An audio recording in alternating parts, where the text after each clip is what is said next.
లౌకిక తత్వంపై దాడి.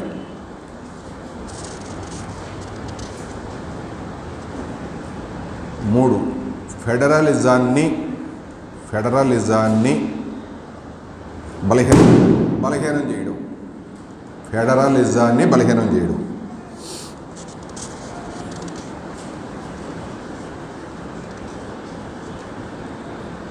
సామాజిక న్యాయం వస్తున్న ప్రమాదాలు.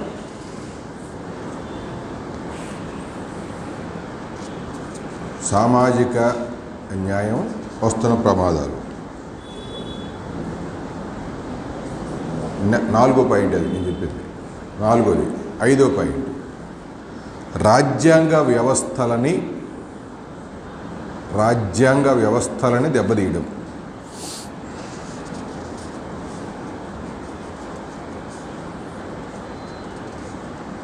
6, జమ్మూ కాశ్మీర్.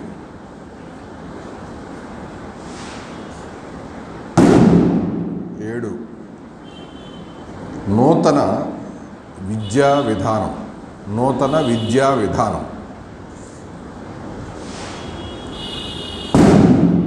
8, విదేశాంగ విధానం. 9, పెరుగుతున్న పోరాటాలు, సామాజిక వైరుధ్యాలు.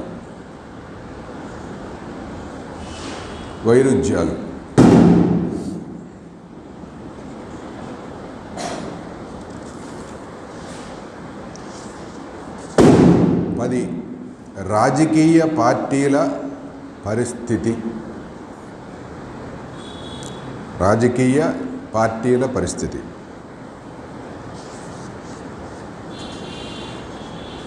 11,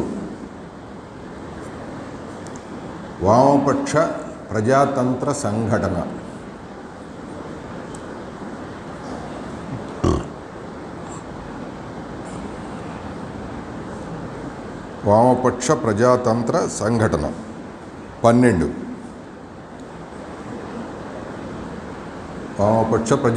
సంఘటన. 11, 12. నెక్స్ట్ పాయింట్, వామపక్ష ప్రజాతంత్ర సంఘటన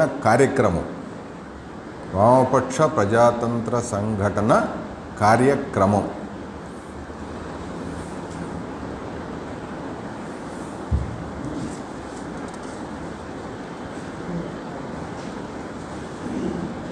13, పార్టీని బలోపేతం చేసుకోవడం.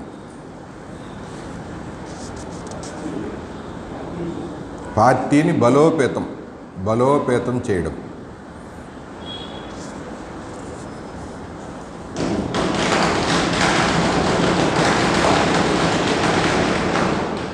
తర్వాత పాయింట్ 14, హిందుత్వను ఎదుర్కొనే మార్గం. హిందుత్వను ఎదుర్కొనే మార్గం.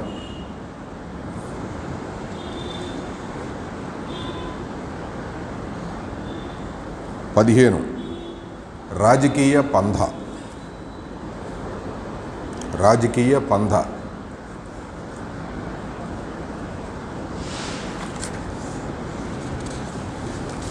15 పాయింట్లు.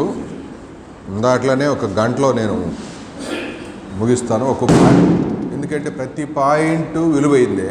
దాని గురించి ఎక్కువ వివరాల్లోకి వెళ్తే మనకున్న సమయం చాలదు కాబట్టి నేను రేఖామాత్రంగా ప్రస్తావన చేస్తున్నా. కొన్ని మిస్ అవుతాయి, డీటెయిల్స్ మిస్ అవుతుంటాయి. ఆ డీటెయిల్స్ మీరు బుక్ చదివితేనే పూర్తిగా వస్తుంది. బుక్ చదివితేనే 1-2 సార్లు చదివితేనే పూర్తిగా వచ్చింది. ఈ పాయింట్ల వారీగా మనం అర్థం చేసుకుంటే బుక్లో ఉన్న సారాంశం మొత్తం నేను 15 పాయింట్లో తీసుకొచ్చాను. ఈ 15 పాయింట్లుగా ఒక్కోదాని గురించి 2-3 విషయాలు, 3-4 విషయాలు క్లుప్తంగా చెప్పి నేను ముందుకు వెళ్ళిపోతుంటా. ఒక గంటలో దీన్ని కూడా వివరిస్తాను. మొదటి విషయం,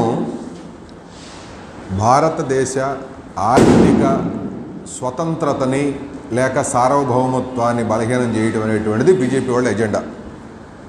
బీజేపీ వాళ్ళ ఎజెండా ఏంటి అని అంటే ఇండియాని తన కాళ్ళ మీద నిలబడేటట్టుగా, తన సార్వభౌమత్వాన్ని కాపాడుకునేటట్టుగా, తన ఒక శక్తివంతంగా ఇండియా ఎదగాలి అనేటువంటి ఆకాంక్షలన్నీ తొంగలో దొక్కేసి దీన్ని పరాధీన దేశంగా మార్చటం. అంటే ఒక రకంగా సార్వభౌమత్వాన్ని బలహీనం చేయటం. సార్వభౌమత్వం అంటే స్వతంత్రంగా మన నిర్ణయాలు మనమే, మన దేశానికి సంబంధించిన, మన జనానికి సంబంధించిన అన్ని విషయాలు, మన నిర్ణయాలు మనం తీసుకునే శక్తిని బలహీనం చేసేటువంటి పద్ధతి నడుస్తుంది ఇండియాలో.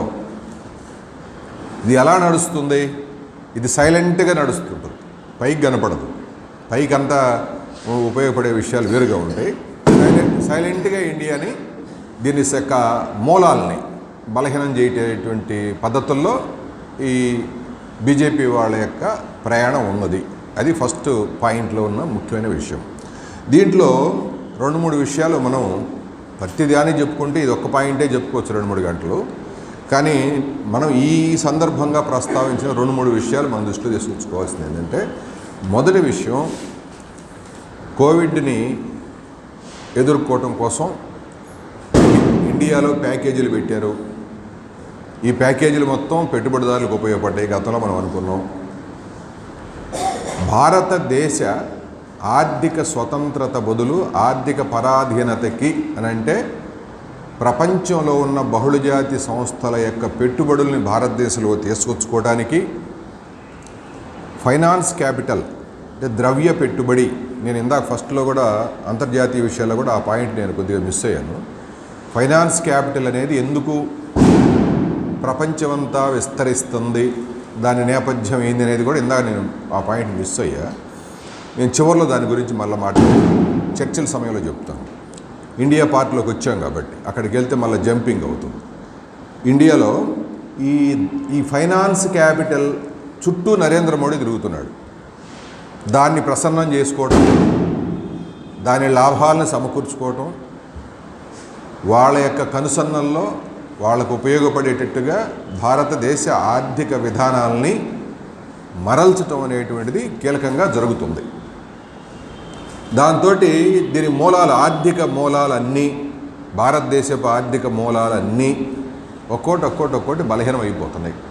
అందులో భాగమే మీరు ఎల్ఐసి నమ్మినా, ఇవాళ నగదీకరణ తీసుకొచ్చి మొత్తం ఎంటైర్ రోడ్లు కానించి, రైల్వేలు కానించి, విమానాశ్రయాల కానించి అడవులు కూడా వదిలిపెట్టకుండా పూర్తిగా భారతదేశపు కొత్త నగదీకరణ అంటే పైప్ లైన్ కొత్త పేరు పెట్టి తీసుకొచ్చాడు. వీడిని అందులో భాగంగా భారతదేశంలో ఉన్నటువంటి పెట్టుబడిదారులు కూడా బాగా లాభపడుతున్నారు. భారతదేశంలో ఉన్నటువంటి బడా పెట్టుబడిదారులు కూడా బాగా ఆ ఫైనాన్స్ క్యాపిటల్కి ఉపయోగం జరుగుతుంది. భారతదేశంలో ఉన్న బడా కార్పొరేట్ కంపెనీలు కూడా విపరీతమైనటువంటి లాభాలను గడించినాయి. ఉదాహరణకి అంబానీ, ఆయన ఆస్తి ఈ 7 సంవత్సరాల కాలంలో 350% పెరిగింది. అదానీ ఆస్తి కూడా మనకు తెలుసు, ఆయనది 750% పెరిగింది. వీళ్ళిద్దరూ భారతదేశాన్ని గుప్పెట్టబెట్టుకునేటట్టుగా ప్రయాణం నడుస్తుంది. ఇంకా కొంతమంది ఆయనతో ఉన్నటువంటి టాప్ పెట్టుబడిదారులు ఉన్నారు. వీళ్ళిద్దరు ఆస్తి విపరీతంగా పెరిగింది ఇదే టైంలో. ఒక పక్క కోవిడ్ వచ్చి ఆర్థికంగా బలహీనమవుతున్న ఈ పరిస్థితుల్లో, ఒక పక్క ప్రజల యొక్క స్థితి దిగజారుతున్న పరిస్థితుల్లో వాళ్ళ ఆస్తులు పెరగటం అనేటువంటిది మనకి క్లియర్గా కనిపిస్తున్న, నగ్నంగా కనిపిస్తున్న లెక్కలు. అందుకని ద్రవ్య పెట్టుబడి ఏదైతే ఉందో వాళ్ళకి వీళ్ళకి ఉపయోగపడేటట్టుగా ఈ టైంలో, నరేంద్ర మోడీ గారి టైంలోనే 10 లక్షల కోట్ల రూపాయల 10,42,000 కోట్ల రూపాయల రాయితీలు అప్పనంగా ఇచ్చేసాడు. ఏ కారణాలు లేవు, లాజికల్ విషయాలు లేవు. ప్రజల ప్రయోజనాలని కాపాడాలనుకుంటే ఆ 10 లక్షల కోట్ల రూపాయల యొక్క డబ్బుని, 10 లక్షల కోట్లు అంటే చిన్న విషయం కాదు కదా ఇండియాలో, ఇప్పుడిప్పుడే ఎదుగుతున్న దేశం, ఇంత మొత్తం అప్పనంగా అఫిషియల్ లెక్కలే ఇవన్నీ. మనమేమి మన పార్టీ కావాలని ముసాయిదాలు వ్యతిరేకం కోసం పెట్టినాయి కదా, అన్నీ అఫిషియల్గా గవర్నమెంట్ యొక్క పార్లమెంటరీ స్టాండింగ్ కమిటీ లెక్కలను తీసుకుని మన వాళ్ళు విశ్లేషణ చేసింది. 10,42,000 కోట్లు ఈ 7 సంవత్సరాల కాలంలో వాళ్ళకి అప్పనంగా నెట్టబడింది, రొళ్ళుకున్నారు ఇండియాని. ఇదే టైంలో దాదాపు 13 కంపెనీలు, పెద్ద పెద్ద కంపెనీలు, వాళ్ళు ఒక బకాయిలు పడితే బ్యాంకులకి 4.5 లక్షల కోట్లు వాళ్ళకి మొత్తం రైతులు ఇచ్చేసాడు. వసూలు చేసింది 1.6 లక్షల కోట్లు. దాదాపు 3 లక్షల కోట్లు ఆ 13 కంపెనీలు కూడా ఇంకో రకమైనటువంటి రైతులు. ఎట్ట అవుతున్నారు పెద్దవాళ్ళు తెల్లారేసరికి వీళ్ళందరూ? ఈ రాజ్యాన్ని ఉపయోగించుకునే కేంద్రంలో ఉన్న నరేంద్ర మోడీ యొక్క క్యాబినెట్ని, రాజ్యాన్ని వాళ్ళ చేతుల్లో ఉంది కాబట్టి, ప్రజల సంపద అంతా పరిపాలకులు వాళ్ళు కాబట్టి దీన్ని ఉపయోగించుకొని దానికి సంబంధించినటువంటి పాలసీస్, విధానాలు, డిజైను, సబ్సిడీలు మొత్తం అక్కడ రూపొందించి పైకి చెప్పేది వ్యవహారం వేరు, లోన వ్యవహారం వేరు. ఆర్థికంగా ఇంత బలహీనం చేస్తున్నందువల్ల ఈ ద్రవ్య ఫైనాన్సు, నయా ఉదారవాద విధానాలు ఇంత వేగంగా అమలు జరిపిన నేపథ్యంలో 2019 నాటికి జీడిపి తగ్గిపోతా వచ్చింది. అంతకుముందు 8.6% ఉండేది, 9% ఒకప్పుడు. జీడిపి, భారతదేశపు జీడిపి 2013, 14, 15 కాలంలో ఉధృతంగా నడిచింది. దాదాపు 8-9% నడిచింది. 19కి వచ్చేసరికి అది కోవిడ్కి ముందు, కరెక్ట్గా కోవిడ్ ముందు సంవత్సరం వచ్చేసరికి పడిపోయింది. 4.4% దిగింది జీడిపి. ఆల్రెడీ తిరోగమనంలో ఉంది. ఏది కోవిడ్ వచ్చే టైంకి ఇండియా కూడా కోవిడ్ వచ్చింది. కోవిడ్ తర్వాత -7.4కి వెళ్ళిపోయింది. 2019లో ఉన్న 4.4 జీడిపి కాదు, -7.5కి వెళ్ళింది. ఇప్పుడు ఈ సంవత్సరం ఏమంటున్నారంటే 8.2 వస్తుంది అంటున్నారు జీడిపి. 8.2 వస్తే -7.5 తీసేయాలి అందులో నుంచి. ఈ సంవత్సరం వచ్చే 8.2 జీడిపిలో నుంచి మైనస్ వచ్చింది కదా, 7.5 ఎనిక్కిపోయింది కదా ఇండియా, అది తీసేస్తే మిగిలేదు 1%. అంటే 2019 నాటి ఆర్థిక పరిస్థితి కూడా ఇండియా చేరదు అని లెక్కలు తెలిపోయినాయి. 2019 నాటి ఆర్థిక శక్తి కూడా 2022 తర్వాత ఇండియా చేరుకోవటం లేదు. అసలు చేరుకుంటుందా? ఇది అక్కడికి చేరుద్దా? 2019 నాటికి వచ్చే సంవత్సరం ఊపుగా మాట్లాడుతున్నారు. బలహీనం అవుద్దా, చేరుద్దా? ఇది పెద్ద ప్రశ్నే. మన ఈ ముసాయిదాలు ఈ పాయింట్లో ప్రస్తావన చేసింది ఏంటంటే బలహీనం అయ్యేటట్టుగానే నడుస్తుంది. ఇది కోలుకోవటం అంత సులభమైన విషయం కాదు. ఇండియా కోలుకోవటం అని అంటే బహుళజాతి సంస్థలు, ద్రవ్య ఫైనాన్స్ క్యాపిటల్ యొక్క శక్తులు వాళ్ళు కోలుకుంటారు తప్ప ప్రజల పరిస్థితులు మాత్రం పూర్తిగా దిగజారిపోతాయి అనేటువంటిదే సారాంశం. వాళ్ళది ఇంతకుముందే మీకు లెక్కలు వచ్చినాయి, గమనించారు. 23 లక్షల కోట్ల నుంచి ఏది టాప్ కంపెనీల యొక్క సంపద 54 లక్షల కోట్లకు పెరిగింది. ఏది 4 ఏళ్లలో, 3 ఏళ్ళు 4 ఏళ్లలో, 2-3 ఏళ్లలో ఉన్నాయి. 23 లక్షల కోట్లు ఎక్కడ, 54-55 లక్షల కోట్లు ఎక్కడ? రొళ్ళేశారు ఇండియాని. నరేంద్ర మోడీ గవర్నమెంట్ని అడ్డం పెట్టుకొని ఇప్పుడు నయా ఉదారవాద విధానాలు అమలు జరపాలంటే నరేంద్ర మోడీ కీలకంగా ఉండాలి. వాళ్ళకి అది కీలకంగా ఆయన వాళ్ళకి ఉపయోగపడేటట్టుగా పాలసీస్ డిజైన్ చేస్తే తప్ప ప్రజల నుంచి ఆదాయం మొత్తం ఇద్దరి రొళ్ళుకొని వాళ్ళు సంపద కూడబెట్టగలరు. అట్టా పెరిగింది కాబట్టే విపరీతంగా ఈ సంపద అంతా ఒక ధరికి పోగుపడింది. ఇదే టైంలో ప్రజల యొక్క స్థితి మనం చూస్తే, ఇది ఒక పక్క అటుంది, రెండో పక్క చూస్తే అసలు గవర్నమెంట్ నరేంద్ర మోడీ గారు వచ్చిన తర్వాత పేదరికపు లెక్కలు ఎత్తేసాడు ఇండియాలో. ఇప్పుడు ఈ లెక్కలు తీయటల్లా, పార్లమెంట్కి సబ్మిట్ చేయటల్లా. భారతదేశంలో పేదరికం ఉందా లేదా అని ఎవరన్నా మనం ఆర్టీఐ ద్వారానే ఏదో తెలుసుకుందామని అనుకుంటే అసలు ఆ లెక్కలే తీనప్పుడు ఈ లెక్కలు ఎక్కడ దొరుకుతాయి? జనాభా పరిగణనలో భాగంగా ఆర్థికంగా స్థితిగతుల మీద లెక్కలు తీయటం అనేటువంటిది గవర్నమెంటు నరేంద్ర మోడీ గారు ఎత్తేసినందువల్ల అసలు నిజంగా ఎంతమంది పేదరికంలో ఉన్నారు, ఎంతమంది మధ్యస్థంలో ఉన్నారు, ఎంతమంది బాగున్నారనే తెలియదు. అంతర్జాతీయ ప్రమాణాల ప్రకారంగా $2 ఒక రోజుకి ఆదాయం వచ్చేవాళ్ళు ఎంతమంది ఉన్నారు ఇండియా కనిపి అంతర్జాతీయ ప్రమాణాల లెక్కల ప్రకారంగా అయితే దాదాపు 13-14 కోట్ల మంది ఈ $2 ఆదాయం వచ్చేవాళ్ళ సంఖ్య ఉంది. 10%. ఇది సరైన లెక్క కాదు. ఇంకా లోతుగా పేదరికం ఉంది ఇండియాలో అని గవర్నమెంట్ లెక్కలేట్ ఉన్నాయి. ఇంకా గవర్నమెంట్ కూడా కాదు, ఇది ఇంటర్నేషనల్ లెక్కల ప్రకారంగా అంత పేదరికం పెరిగింది. పోనీ వీళ్ళందరికీ ఇండియాలో పెరగటానికి వీలుగా పనిచేయగలిగినటువంటి వాళ్ళ సంఖ్య ఎంతమంది ఉంది, వాళ్ళందరికీ ఉపాధి కల్పన ఉన్నదా లేదనేటువంటి లెక్క ఒకటి తీస్తే ఇండియాలో 79 కోట్ల మంది పనిచేయగలిగిన వాళ్ళు ఉన్నారు ఇండియాలో. అంటే శ్రమ చేయగలిగినటువంటి శక్తివంతులు 79 కోట్ల మంది. ఇది ఇప్పుడు లేటెస్ట్గా 106 కోట్లకు పెరిగింది. 79 కోట్ల నుంచి 106 కోట్లకు పెరిగింది ఇప్పుడు 2022 అంచనాల ప్రకారంగా.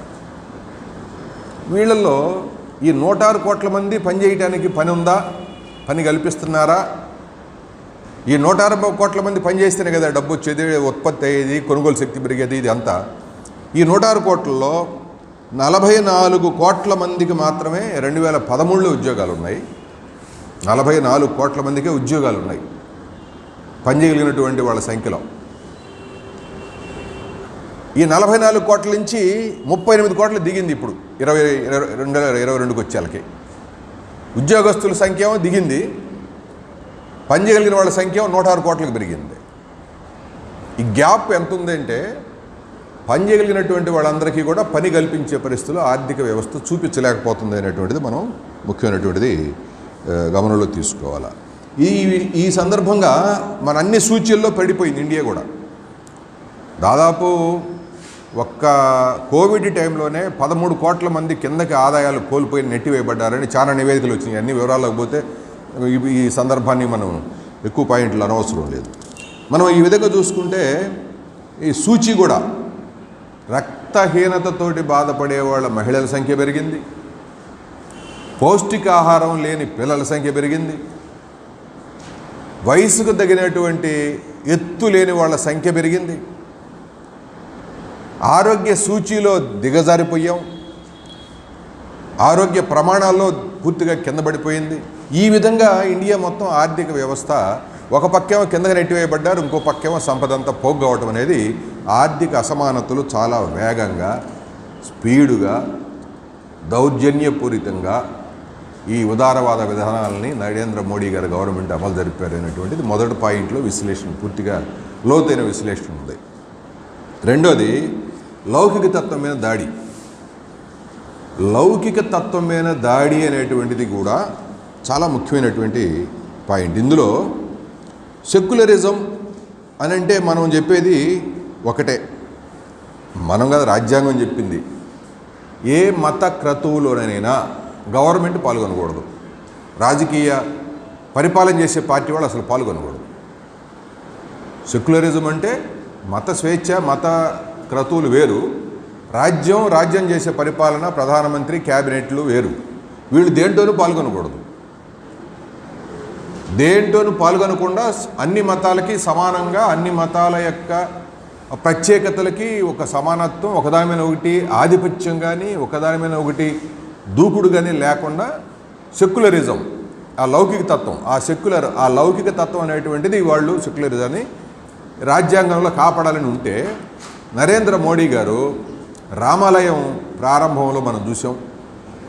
ఆయన పోయి గుడిలో పూజలు ఆడ కూర్చొని ప్రధానమంత్రి నరేంద్ర మోడీ గారి స్థాయిలో రామాలయం కట్టేయడానికి, రామానుజుల కాడికి, ఇంకొక విగ్రహం కాడికి, లేకపోతే అయోధ్య కాకుండా రకరకాల విగ్రహాలు, రకరకాల వీటన్నిటి కాడ పాల్గొనడం అనేది మతాన్ని, రాజకీయాల్ని కలిపేయటం అనేది ఈ టైంలో జరిగినంత ఉధృతంగా ఇంతకుముందు ఎప్పుడూ లేదు. రాజకీయాల్ని, మతాన్ని రెండింటిని మిళితం చేసి పాల్గొన్నారు. మిళితం చేసినందువల్ల చాలా పెద్ద ఎత్తున దాంట్లో మనకి కనిపిస్తున్నటువంటి విషయం ఇది. ఒక రకంగా వాళ్ళ హిందుత్వ రాజ్యం దిశగా ఇప్పుడు సెక్యులర్ దేశాన్ని హిందుత్వ దేశం దిశగా నడిపిస్తున్నారు. అడుగులు అడ్డు పడుతున్నాయి. ఇంకొంతకాలానికి అవతల ముస్లిం దేశం ఉంది కాబట్టి పాకిస్తాన్ మాది హిందూ దేశం, హిందూ మెజారిటీ మతం ఉంది కాబట్టి హిందూ మత కలిగినటువంటి వాళ్ళ దేశంగా, హిందుత్వ దేశంగా మార్చే దిశగా ఈయన ప్రయాణం, ఈయన అడుగులు సెక్యులరిజాన్ని బలహీనం చేసి హిందుత్వ దేశంగా మార్చే వైపుగా ఆ ప్రయాణం అంతా నడుస్తుంది. దీంట్లో భాగంగానే గోవధ నిషేధం కానీ, బీజేపీ రాష్ట్రాల్లో మత మార్పిడులు నిరోధక చట్టం, గోవధ నిషేధం ప్రత్యేకంగా అవసరమా? ఆ గోవులు మాంసం తినేవాళ్ళు, తోలు తీసుకునేవాళ్ళు, అమ్ముకునేవాళ్ళు, కొనుక్కునేవాళ్ళు ఇండియా మొత్తం ఉన్నారు. ఇప్పుడు దాని మీద నిషేధం పెట్టి అదొక క్రతువుగా బీజేపీ వాళ్ళు ఆ గోవులు రక్షించడం కోసం ఇప్పుడు యూపీ ఎన్నికల్లో కూడా ఆ గోవులు రక్షించడం అనేటువంటిది ఒక పెద్ద ముఖ్యమంత్రి చేసిన పనికి ఒక సెంటిమెంట్ రేగొట్టాయి. గోవులు అంటే దేవతలతో సమానమని. మత మార్పిడులు కూడా అంతే. ఇప్పుడు మత మార్పిడిలే కాదు, ముస్లిమ్స్ని టార్గెట్ చేసుకొని ఒక ఉన్మాదపూరితమైనటువంటి భావోద్వేగ సంఘటనలు సృష్టించడం కూడా మనకి కనిపిస్తుంది. ఇందులో భాగంగానే ఈ సెక్యులర్ తత్వం నిలబడాలని చేస్తున్నటువంటి పోరాటాల మీద ఉపయోగిస్తున్నటువంటి నియంతృత్వం ఎక్కువైంది. నియంతృత్వం ఇప్పుడు పెరిగిన నియంతృత్వం యొక్క ధోరణులు ఎట్టున్నాయనంటే సెక్యులరిజం లేకపోగా నియంతృత్వం పెరిగింది. ఉపా చట్టం, రాజ్యద్రోహ చట్టం, నాసా చట్టాలని వాళ్ళు ఇష్టం వచ్చినట్టు ఉపయోగిస్తున్నారు.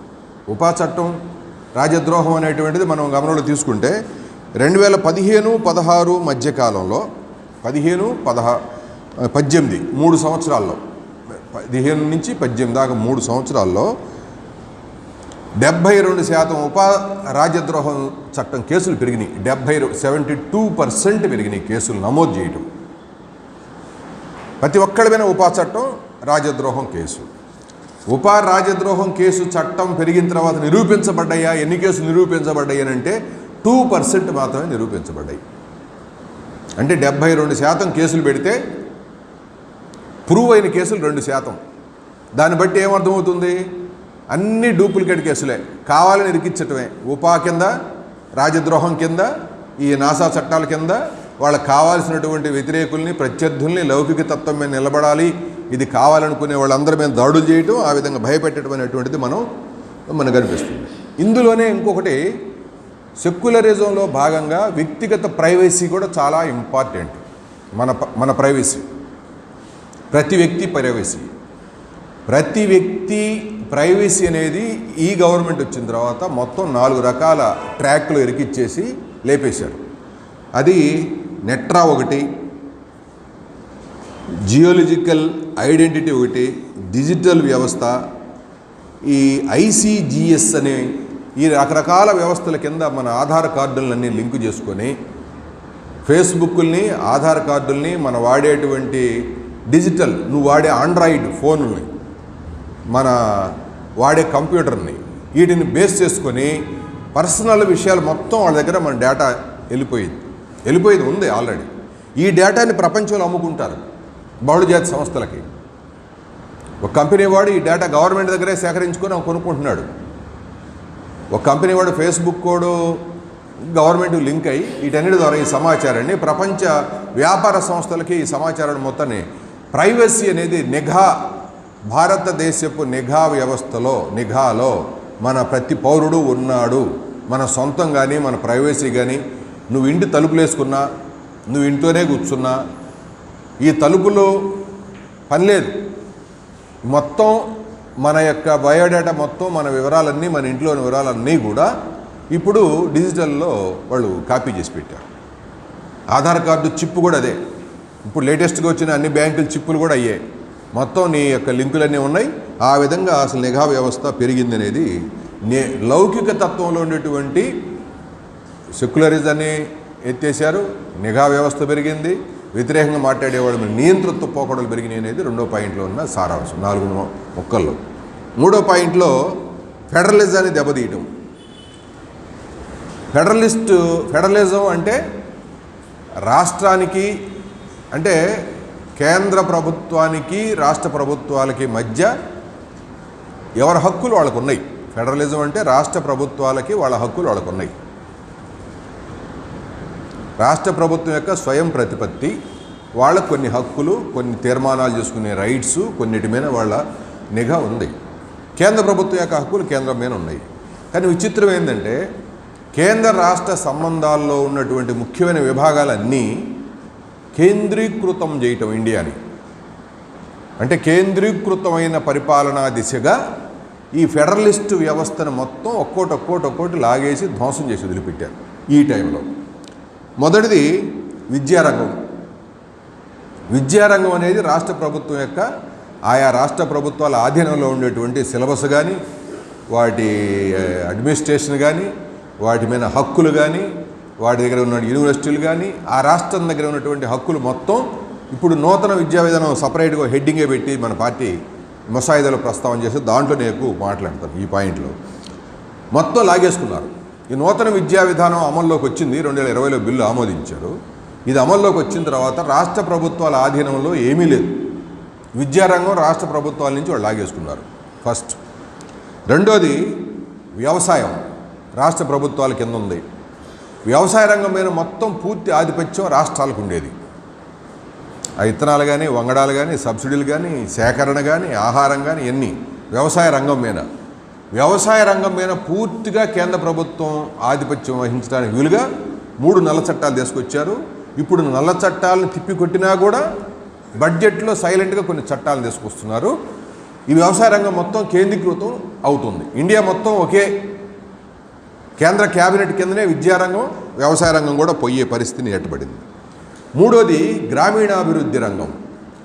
ఏ గ్రామానికి ఆ గ్రామంలో ఏం కావాలి, ఎలా అభివృద్ధి చేసుకోవాలి, ఆ గ్రామంలో బావి కావాలన్నా, కరెంటు కావాలన్నా, నీళ్లు కావాలన్నా, లేదు కుంట కావాలనేది గ్రామాభివృద్ధికి జడ్పీలు, మండలాలు, జిల్లా పరిషత్తులు, రాష్ట్ర ప్రభుత్వాలు వీటిని తీసేసి పూర్తిగా గ్రామీణాభివృద్ధిని కూడా పూర్తిగా మీ హ్యాండ్ ఓవర్లో నుంచి, రాష్ట్ర ప్రభుత్వాల హ్యాండ్ ఓవర్లో నుంచి కేంద్ర ప్రభుత్వం స్వాధీనం చేసుకుంది.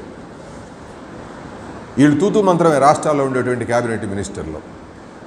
మా అన్నీ మీరు ఉడక్కి లాగేశారని చెప్పి ఇప్పుడు చివరికి సహకార సంఘాలు, కోఆపరేటివ్ సెక్టార్ అనేది రాష్ట్ర ప్రభుత్వాల ఆధీనంలో ఉన్నటువంటి కోఆపరేటివ్ సెక్టార్ని కూడా కేంద్ర ప్రభుత్వం క్యాబినెట్ మినిస్టర్ని పెట్టి దాని స్వాధీనంలోకి నెట్టబడింది. ఏ సహకార సంఘమైన స్వతంత్రత లేదు కదా, రాష్ట్ర ప్రభుత్వం అనుమతి కూడా లేదు. వాళ్ళ కింద బైండర్ అయి ఉంటేనే నిధులు మొత్తం వీటి మీద లింకులన్నీ అటు లింక్ చేసేసారు. సాంస్కృతిక స్వయం ప్రతిపత్తిని కూడా బలహీనం చేసేసారు. విభిన్నమైనటువంటి ఎస్టీల యొక్క సంస్కృతి వేరుగా ఉంటుంది, మత్స్యకారుల సంస్కృతి వేరుగా ఉంటుంది. లోకల్ ప్రజలు ఒక్కొక్క చోట ఒక్కొక్క సంస్కృతి, ఒక్కొక్క డిజైన్ చేసుకొని ఒక్కొక్క రకంగా జీవిస్తుంటారు. ఈ సాంస్కృతిక విభాగాన్ని, సంస్కృతుల్ని కూడా రాష్ట్రాల సంస్కృతులు మొత్తం కూడా క్రోడీకరించి ఒకే సంస్కృతి, హిందూ సంస్కృతిని తీసుకురావడానికి వీలుగా కేంద్రీకరించారు.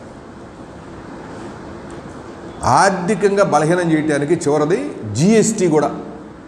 జిఎస్టీ దీని ఏమంటామంటే ఆర్థిక రాష్ట్ర ప్రభుత్వాల పరాధీనంలో నెట్టబడటం.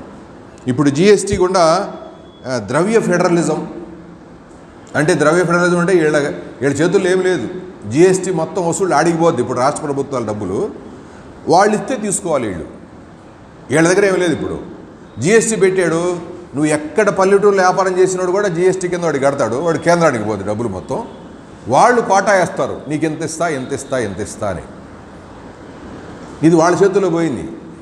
ఏ రాష్ట్రంలో జరిగే వ్యాపారమైనా మొత్తం జిఎస్టీ వచ్చిన తర్వాత కేంద్రీకృతమైంది ఆర్థిక వ్యవస్థలో.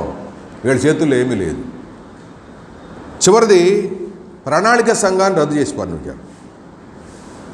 ప్రణాళిక సంఘం అనేటువంటిది ఎందుకని అంటే రాష్ట్ర ముఖ్యమంత్రులందరూ పాల్గొని ఒక ప్రణాళికాబద్ధమైన అభివృద్ధికి ఆయా రాష్ట్రాల్లో వాళ్ళ అభిప్రాయాలు వాటిని తీసుకుని ప్రాజెక్టులు అవన్నీ సాధించేవాళ్ళు. ఇప్పుడు ప్రణాళిక సంఘం రద్దు చేసేసి అసలు ప్రణాళిక సంఘం లేదు, ముఖ్యమంత్రులు హాజరయ్యేది లేదు, వీళ్ళ అభిప్రాయాలు లేవు. ఇప్పుడు ఆయన ఆధ్వర్యంలో ఒక పెట్టుకున్నాడు, దాన్ని ఏదో పేరు పెట్టాడు, నీతి ఆయోగ్ ఆయనే, వాళ్ళే చైర్మన్. నేను మొత్తం అక్కడ వాళ్ళు ఇస్తే నిధులు తప్ప ప్రణాళిక సంఘం ఎత్తేసారు. ఈ విధంగా ఈ పీరియడ్లో ఈ ఫెడరలిజాన్ని, రాష్ట్ర ప్రభుత్వాలను పూర్తిగా బలహీనం చేసేటట్టుగా సైలెంట్గా ఒక్కోటి తీసుకొచ్చి పెట్టారనేది మనం అర్థం చేసుకోవాల్సిన ప్రమాదకరమైనటువంటి ధోరణులు అవి. సామాజిక న్యాయం నెక్స్ట్ పాయింట్లోకి వెళ్తే, 4వ పాయింట్లోకి, ఈ సామాజిక న్యాయం అనేటువంటిది చాలా చాలా చాలా ముఖ్యం ఇండియాలో. ఇండియా లాంటి బలహీనమైన దేశంలో చాలా వెనకబడినటువంటి అనేక కారణాల రీత్యా కులం పేరుతోటి రకరకాలుగా అణిచివేయబడ్డటువంటి వర్గ, కులము, రకరకాల విషయాలతోటి ఉన్నటువంటి పరిస్థితుల్లో ఇప్పుడు ఫస్ట్ టార్గెట్ దళితులే. వీళ్ళ టార్గెట్ హిందుత్వంలో దళితుల మీద టార్గెట్ ఉండటానికి, మహిళల మీద టార్గెట్ ఉండటానికి ఆర్ఎస్ఎస్ సిద్ధాంతమే ఒప్పుకోదు. ఆర్ఎస్ఎస్ సిద్ధాంతం యొక్క ఆలోచనలో నుంచే మహిళల్ని వెనక్కి నెట్టేయాల్సిందే, దళితులు అక్కడే కాదు ఇంకా కిందకు పోవాల్సిందే. ఈ రెండు ప్రమాదాలు ఈ ఆర్ఎస్ఎస్ సిద్ధాంతం ఏదైతే ఉందో ఆ రీత్యా వీళ్ళు ఈ సామాజిక న్యాయంలో కీలకంగా దెబ్బతీసేటువంటి తరగతులు దేశవ్యాప్తంగా ఎస్సీలు ఎస్టీలు వీళ్ళకిచ్చే నిధులు కానీ వీళ్ళ మీద వచ్చే దాడుల మీద కేసులు పెట్టడం లేదు. బీజేపీ రాష్ట్రాలు దాడులు చేస్తే మాట్లాడేవాడు లేడు. అంత ఎంతో భూమి ఉంటే అది లేదు, దానికి రక్షణ లేదు.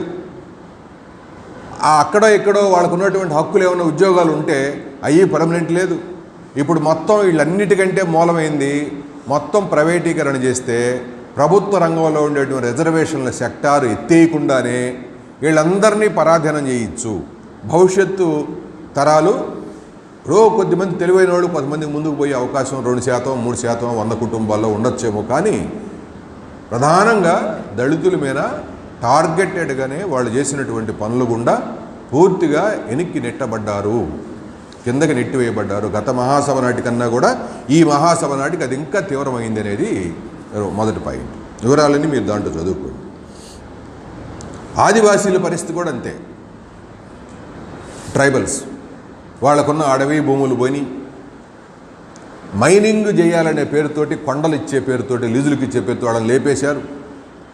వాళ్ళ భూములు కొనుగోలు చేయడానికి అవకాశం లేకున్నటువంటి చట్టాలు లేపేశారు. అసలు వీళ్ళు వలస జీవులుగా మారిపోయారు. ఎక్కడ గ్యారెంటీ లేదు. వాళ్ళ హక్కులు వాళ్ళకు ఉన్నటువంటి విషయాలను కూడా పూర్తిగా బలహీనం చేసేశారు. ఇక వికలాంగుల సంగతి పట్టించుకునే పని లేదు. ఓబీసీల సంగతి, ఓబీసీల్లో వెనకబడిన బ్యాక్వర్డ్ క్యాస్టుల్లో ఏ కులం ఉండాలి, ఏ కులం ఉండకూడదని నిర్ధారణ చేసేది రాష్ట్రపతికి అప్పచెప్పారు. అన్ని రాష్ట్రాల నుంచి వ్యతిరేకించారు. మేము రాష్ట్రంలో మేము ఎంపిక చేయాలా, ఏ కులం, ఏ బ్యాక్వర్డ్ క్యాస్టు, ఏ కులం ఎక్కడ ఉండాలా, ఎవరికి ముందు ఉండాలో మేము చేయాలా, మా హక్కులు మీరు లాక్కొని పోయి నీ చేతుల నుంచి రాష్ట్రపతికి ఇచ్చేవనేటువంటి తీవ్రమైన వ్యతిరేకత వచ్చిన తర్వాత ఇప్పుడు ప్రస్తుతం అట్ట ఉంది. కానీ మొత్తం ఓబీసీలని లెక్కించి వాళ్ళకి పూర్తిగా అన్యాయం జరిగింది. వికలాంగులు అసలు పట్టించుకునే పరిస్థితులు లేరు. ఇప్పుడు లింగ నిర్ధారణ, లింగపరమైన మైనార్టీలు ఉన్నారు. లింగపరమైన మైనార్టీలు అంటే వాళ్ళకు ఉన్నటువంటి సమస్యలు చాలా ఉన్నాయి. వాళ్ళు అసలు గుర్తింపే లేదు. వాళ్ళు ట్రాన్స్జెండర్లు కానీ,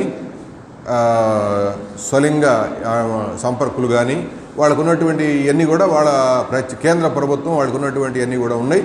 వీళ్ళ హిందుత్వ సిద్ధాంతం ఏదైతే ఉందో దానికి ఈ డెమోక్రసీ, మనిషి యొక్క, పౌరుడి యొక్క స్వేచ్ఛకి మధ్య వైరుధ్యంలో వీళ్ళు పూర్తిగా దెబ్బతీసేశారు. మహిళలతో నేను ఇందాకనే ప్రస్తావన చేశా. మహిళల్ని ఈ టైంలో ఉన్నంత లైంగిక వేధింపులు కానీ, లైంగిక దాడులు కానీ, వాళ్ళు ఒక ఆట వస్తువులుగా అమ్మబట్టం కానీ ఈ 5-6 సంవత్సరాల్లో దాని అంత వేగం ఎప్పుడూ పెరగలేదు. 2 రకాల దాడులు జరుగుతున్నాయి. ఒకటేమో లైంగిక వేధింపులు, రెండేదేమో అసలు చదువు మీద దాడి, విద్య మీద దాడి, వెనకబడుతనము. హిందుత్వ ఆలోచనకు అనుగుణంగా వాళ్ళు అసలు ఇళ్లలోంచి బయటికి రాకూడదు, మీరు మోడర్న్ డ్రెస్సులు వేసుకోకూడదు, మీకు స్వేచ్ఛ ఉండకూడదు, మీరు ఇళ్లలో ఉండండి. ఈ రకమైనటువంటి హిందుత్వ భావజాలంలోకి ఏమో మహిళలను నెట్టేసి ఒక పక్క బయటకు వచ్చి ఒకవేళ ఉంటేనేమో వాళ్ళని ఇక విచ్చలవిడిగా వాళ్ళని ఉన్నటువంటి వాళ్ళందరికీ కూడా ఒక సెక్స్ మార్కెట్లో నెట్టేసేటువంటి మహిళలుగా, పరాధీనమైన మహిళలుగా, అన్ని రకాలుగా వాళ్ళు లైంగికంగాను ఉద్యోగాల్లో ఉన్న కాడ కూడా సమానమైన పరిస్థితులు లేవు. తీవ్రమైనటువంటి బలహీనతలోకి ఈ మహిళల్ని నెట్టివేయబడ్డారు. విపరీతమైనటువంటి లైంగిక హింసతో పాటు గృహహింస కూడా పెరిగింది బాగా. ఈ గృహహింస ఎలా ఉందంటే దాని వేతనం చెల్లించని, అంటే డబ్బు లెక్కగట్టని పని, డబ్బుగా లెక్కగట్టని పని, మొత్తం ఇంట్లో పని అంతా మహిళలే ప్రధానమైన పాత్ర పోషిస్తున్నారు. వాళ్ళకి ఏ డబ్బులు లేవు. నువ్వు బయటికి పోయి పని చేసి వస్తే పని చేయాలా, దాని లెక్క ఉంది. రోజు పని చేస్తే ఇంత వచ్చుద్ది, ఓ పూట పని చేస్తే ఇంత వచ్చుద్దని. మహిళలు ఇంట్లో పని చేస్తే, పిల్లల్ని పెంచితే ఏ వేతనము లేదు.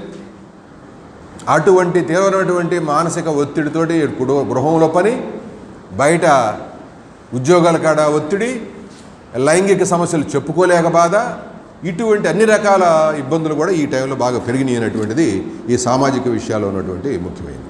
ఇక 5వ పాయింట్, రాజ్యాంగ వ్యవస్థల మీద, రాజ్యాంగ సంస్థల మీద దాని పూర్తిగా దాడి ఈ టైంలోనే పెరిగింది.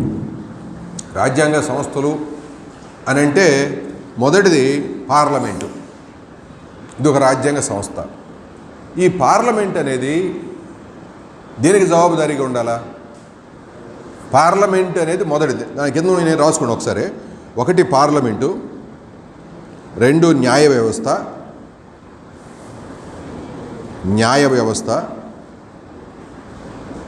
3 ఎన్నికల కమిషన్,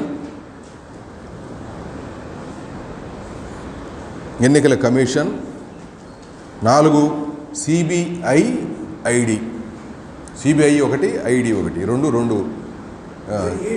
ఈడి, సిబిఐ ఈడి, ఈ 2 వ్యవస్థలు.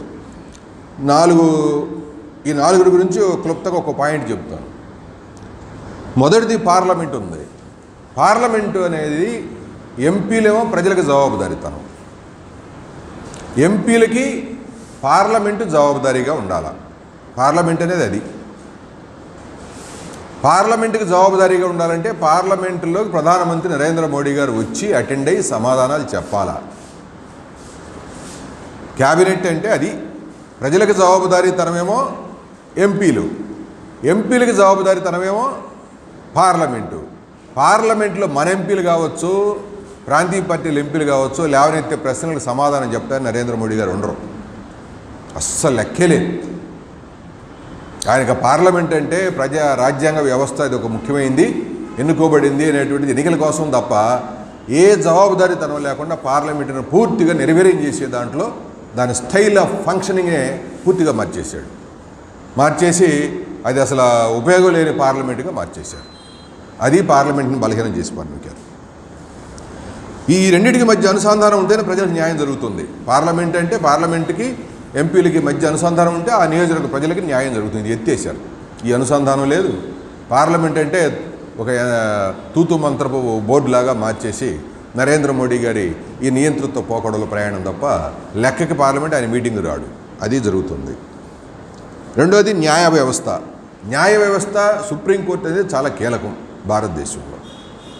సుప్రీంకోర్టులో జమ్మూ కాశ్మీర్లో 370 ఆర్టికల్ ఎత్తేసి 35A ఎత్తేసిన తర్వాత జమ్మూ కాశ్మీర్లో ఆ విషయం మీద కేసు వేసి ఇప్పుడు 3 సంవత్సరాలు 3000 కేసులు వచ్చినాయి దాని మీద నమోదైనవి. సుప్రీంకోర్టుకి విచారణ చేసి తప్పో ఒప్పో చెప్పాలి కదా. అసలు విచారణే చేపట్ల సుప్రీంకోర్టు, ఇంతవరకు విచారణే చేపట్ల. రెండోది రామజన్మభూమి విషయం వచ్చింది. రామజన్మభూమి విషయంలో హిందువులకి ముస్లిమ్స్కి మధ్య అంటే అక్కడున్న క్యావిట్ వేసినటువంటి అది వాస్తవంగా రామజన్మభూమి ముస్లిమ్స్ కదా, ఇది వీళ్ళకి లేదు అసలు. ఏది రాముడు ఆలయానికి అసలు శాస్త్రబద్ధంగా ఎక్కడ నిరూపించబడలా, పురాతత్వ శాఖ వాళ్ళ ద్వారా కానీ సైంటిఫిక్గా ఎక్కడ నిరూపించబడలా. వాళ్ళకి అసలు అడగటం తప్ప, క్లెయిమ్ చేయడం తప్ప అక్కడ రైట్స్ లేవు. దానికి పార్లమెంట్ ఎడ చెప్పింది సమాధానం? చివరికి అందరూ కలిపి పార్లమెంట్ మీద పెడితే పార్లమెంట్ ఏం చెప్పింది సమాధానం? ఎక్కడైతే రామజన్మభూమి మసీదు ఉందో అక్కడ అదే ప్లేస్లో రాముడి యొక్క ఆలయం కట్టుకోవడానికి అనుమతి ఇచ్చేటట్టుగా పెద్దరికపు తీర్పుగా మార్చేశారు. పెద్ద మనుషుల తీర్పుగా. వాళ్ళు ఇన్నాళ్ళని చేసినటువంటి గొడవంతా ఏంది, ఇది రాముడి జన్మస్థలం కాదు అని మసీదు కూల్చి అక్కడ వీళ్ళు పెట్టారని చెప్తుంటే ఆ మసీదు కూల్చిన కాడే ఈ రాముడు ఆలయం కట్టుకోవడానికి వీలుగా సుప్రీంకోర్టు జోక్యం చేసుకొని అటువంటి తీర్పుని వెలువరించారు. దీన్ని ఏమంటాం? పూర్తిగా హిందుత్వ గవర్నమెంట్కి అనుకూలమైనటువంటి పర్యవసానం తప్ప ఈ న్యాయ వ్యవస్థ సరిగ్గా గవర్నమెంట్ వైపు మొగ్గే ఎక్కువ. అయితే అక్కడక్కడ కొన్ని వస్తాయా. ఇప్పుడు పెగాసస్ మీద వచ్చింది. పెగాసస్ మీద ఆయన స్వతంత్ర దర్యాప్తు సంస్థ అన్నాడు. ఆ సంస్థలో వేసినోడు కానీ ఆ గవర్నమెంట్కి కనుసన్నలు ఉండాల్సిందే కానీ బయటికి పోయి రమణ గారు ఏదో గొప్ప అని అప్పుడు పేపర్లో ప్రకటనలను ఈనాడు వాడు గొప్పలు రాస్తుంటారు. కానీ రమణ గారు కాదు, వాళ్ళు బాబులు కావచ్చు, వాళ్ళ జేజులు కావచ్చు, ఎవరైనా సరే ఆ గవర్నమెంట్ అనేది సుప్రీంకోర్టులు వాళ్ళకు లోబడి ఉన్నది అనేది మన నివేదికలో ఉన్నట్టు సారాంశం. అది సారాంశం. ఎన్నికల కమిషన్లో ఉన్నటువంటి పెద్ద లోపం ఏంటంటే అది వాస్తవంగా స్వతంత్ర పరిపాలనా సంస్థ. ఈ ఎన్నికల కమిషన్ ఎలా నడుస్తుందంటే బాండ్లు తీసుకోవడానికి లేదు. బాండ్ వ్యవస్థనే తీసుకొచ్చింది పార్లమెంటు. దీని మీద మొదటి ఎలక్షన్ కమిషన్ సీరియస్గా బాండ్లకి తీసుకునే వాళ్ళకి లెక్కలు చెప్పాల్సిన పని లేదు, ఎన్నైనా బాండ్లు తీసుకోవచ్చు అని చెప్పి పార్లమెంట్లో తీసుకొచ్చారు. దీన్ని ఎలక్షన్ కమిషన్ ముందు స్వీకరించలేదు, వ్యతిరేకించింది. ఇప్పుడు తర్వాత మెత్తబడిపోయి డబ్బులు మొత్తం బీజేపీ వాళ్ళకు అనుకూలంగా బాండ్లు వేల కోట్ల రూపాయల డబ్బులు వస్తుంటే ఎలక్షన్ కమిషన్ కిమ్మనుకుండా కూర్చుంది. ఎలక్షన్ కమిషన్ పైన బీజేపీ వాళ్ళ కేంద్ర ప్రభుత్వం ఇంక ఇబ్బంది లేని పద్ధతుల్లో వ్యవహరించాల్సిందే కానీ స్వతంత్రత అంత మేరకే తప్ప పూర్తిగా ఇండిపెండెంట్ రోల్ మాత్రం నిర్వహించలేవట్లేదు. చాలా ఉదాహరణలు చాలా సందర్భాల్లో మనకి అర్థమవుతుంది అనేటువంటిది ఎలక్షన్ కమిషన్ పాత్ర కూడా. పాలక పార్టీకి అనుకూలంగా ఆ డేట్లు, ఆ సమయం, వాటి టైం టేబుల్కి అనుగుణంగానే షెడ్యూల్ సెట్ చేయడం అనేది జరుగుతుంది అనేది ఎలక్షన్ కమిషన్ పట్ల కూడా దాడి రాజ్యాంగ వ్యవస్థల మీద. ఇక సిబిఐది చెప్పే పని లేదు. సిబిఐలో 2013లో 62 కేసులు జరిగినాయి. 62 కేసులు 2013లో. 2019 నాటికి 670 కేసులు జరిగినాయి, పెట్టారు. 670 కేసులు పెట్టారు. ఏది సిబిఐ కేసులు. 2011-21 మధ్య ఈ 10 ఏళ్లలో 1529 అప్లికేషన్లు వస్తే 17,000 సోదాలు చేశారు. 17,000 సోదాలు చేస్తే 9 కేసులు మాత్రమే నిరూపించబడ్డాయి. సోదాలేమో 17,000 చేశారు. ఏది అతను సిబిఐ దాడి 17,000 సోదాలు చేస్తే నిరూపించబడ్డ కేసులు 9. అంటే ముందే భయపెట్టేసి ఆ ప్రతిపక్షాలని, కొన్ని వ్యాపార శక్తుల్ని, బీజేపీకి వ్యతిరేకంగా ఉన్నటువంటి ప్రతిపక్షాలకు సపోర్ట్ చేసే వ్యాపార సంస్థల్ని ఈ సోదాల పేరుతోటి విపరీతంగా వాళ్ళ డాక్యుమెంట్లు వాళ్ళు ఎన్ని తీసుకొచ్చాడు పడేసి, సరే పోనీ నిరూపించబడదా, తప్పేమైనా ఉందా? 9 కేసులు, 17,000 సోదాలు చేస్తే 9 కేసులు నిరూపించబడి. అంటే ఎంత దుర్వినియోగం చేస్తున్నారు సిబిఐని, ఎంత భయపెడుతున్నారు సిబిఐని ఉపయోగించుకుని అనేది భారతదేశ రాజకీయాలు వీళ్ళు వచ్చిన తర్వాత. ఈడీ కూడా అంతే. దాని లెక్కలు కూడా అట్నే ఉన్నాయి. ఈ విధంగా ఈ సిబిఐని, ఈడీని, వీళ్ళని ప్రతిపక్షాలను టార్గెట్ చేసుకొని, రాజకీయ నాయకులు టార్గెట్ చేసుకొని, లొంగ తీసుకొని, ఆ నాయకులు లొంగ తీసుకుంటే ఆ గవర్నమెంట్లే వాళ్ళ గవర్నమెంట్లోకి వచ్చేటట్టుగా వ్యవహరిస్తున్నారు అనేటువంటిది అది దాంట్లో ఉన్న పాయింట్. 6వ పాయింట్ జమ్మూ కాశ్మీర్లో 2 విషయాలు మనం ముఖ్యమైనది. 370 ఆర్టికల్ రద్దు చేసి పన్నుకాడు. రద్దు చేసి 2 రాష్ట్రాలు చేసేసారు, 3 ముక్కలు చేసి పన్నుకారు. చేసిన తర్వాత ఆర్ఎస్ఎస్కి దీర్ఘకాలిక డిమాండ్ ఏంటంటే జమ్మూ కాశ్మీర్ ప్రత్యేక ప్రతిపత్తి అవసరం లేదు. ఆర్ఎస్ఎస్ ఎజెండా అది. జమ్మూ కాశ్మీర్ ఇండియాలో భాగమే కదా, దానికి ప్రత్యేకమైనటువంటి ప్రతిపత్తి ఏంటి, ప్రత్యేక హోదా ఏంటి, 35A అధికారం ఏమిటి, ఈ 2 ఎత్తేయండి, అది కూడా మనలో భాగమే. ఇది ఆర్ఎస్ఎస్ యొక్క స్లోగన్, వాళ్ళ ముఖ్యమైన మూల గ్రంథంలో ఉన్నటువంటి స్లోగన్. దాన్ని నరేంద్ర మోడీ గారు అమలు జరిపాడు. ఎవరు ప్రజాస్వామ్యం పని లేదు, ఏది పని లేదు. చేసిన తర్వాత అసెంబ్లీ రద్దు అయిపోయింది. నేను అసెంబ్లీ లేదు కదా, రద్దు చేసిన తర్వాత గవర్నర్ ఉన్నాడు. ఈ టైంలో దానికి ఉన్నటువంటి బౌండరీస్ ఒకటి ఉంది. ఈ జనాభా లెక్కలు అంటే పార్లమెంటు స్థానాల ప్రాతిపదికగా చేయటానికి హిందువులు, ముస్లిమ్స్ ఉండే ప్రాంతాలు ఉన్నాయి. అంటే జమ్మూ, కాశ్మీర్, ఈ రెండిట్లో జనాభా లెక్కలు కనుక చూస్తే జమ్మూలో 53 లక్షలు ఉంటారు, కాశ్మీర్లో 68 లక్షలు ఉన్నారు. జమ్మూలో హిందువులు కొంచెం ఎక్కువగా ఉండే ప్రాంతం, అక్కడ 53 లక్షలు ఉన్నారు. అసెంబ్లీ స్థానాలు ఎక్కడ ఉండాలి ఎక్కువ? అసెంబ్లీ స్థానాలు కాశ్మీర్కి ఎక్కువ ఉండాలి, జమ్మూకు తక్కువ ఉండాలి. కానీ వీళ్ళు ఏం చేశారంటే బైపర్కేషన్లో అసెంబ్లీ డిజాల్వ్ అయ్యింది కాబట్టి గవర్నర్ అనుమతి తీసుకొని వీళ్ళు అసెంబ్లీ బైపర్కేషన్ చేసి ఎలా వెడగొట్టారంటే, ఎంత విచిత్రంగా వెడగొట్టారంటే 39 స్థానాలు ఉండాల్సినటువంటి హిందువులు ఉండేటువంటి జమ్మూలో 39 దానికి హక్కు, రైటు, 43 పెంచారు. దాన్ని 43 పెంచారు. అంటే అసెంబ్లీలో మెజార్టీలు రాబట్టుకోవడానికి, అసెంబ్లీ స్థానాలు పెంచుకోవడానికి వీలుగా హిందువులు ఉండే కాడేమో సీట్లు పెంచారు. కాశ్మీర్లో వాళ్ళకి 51 రావాల లెక్క ప్రకారంగా, 47కు తగ్గించారు వాళ్ళు. అంటే ముస్లిమ్స్ నివసించే ప్రాంతాల్లోనేమో జనాభా ప్రాతిపదికగా రావాల్సిన 51 బదులు 47కు తగ్గించారు.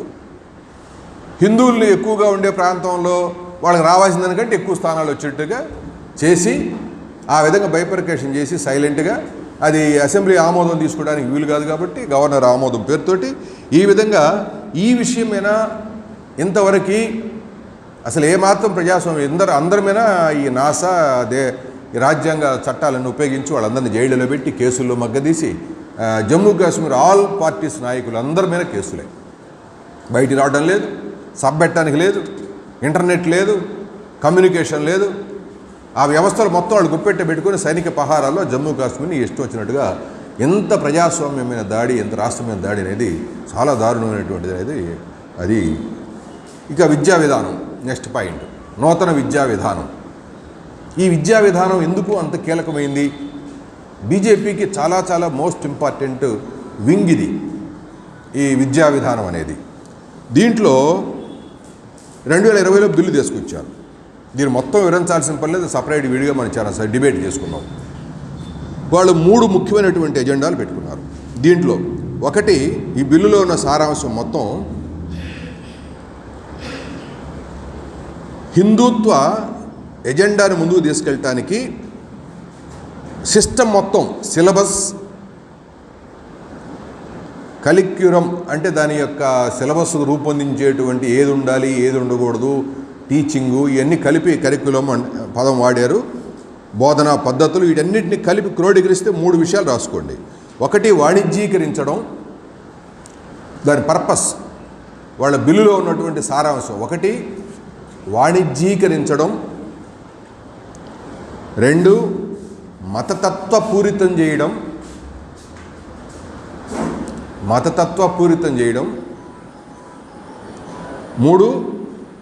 2 మతతత్వపూరితం చేయడం. 3 కేంద్రీకృతం చేయడం.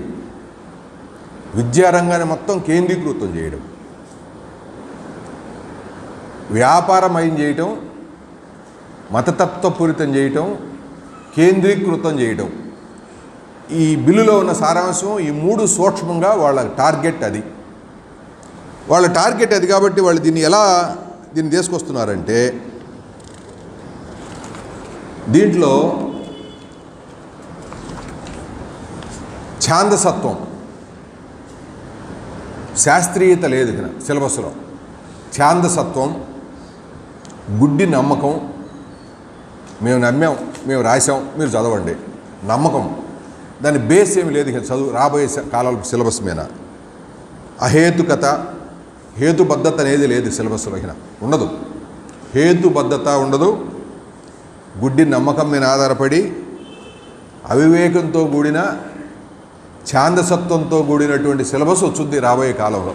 ఈ బిల్లు కనుక అమల్లోకి వస్తే, వచ్చింది, ఆల్రెడీ వచ్చింది.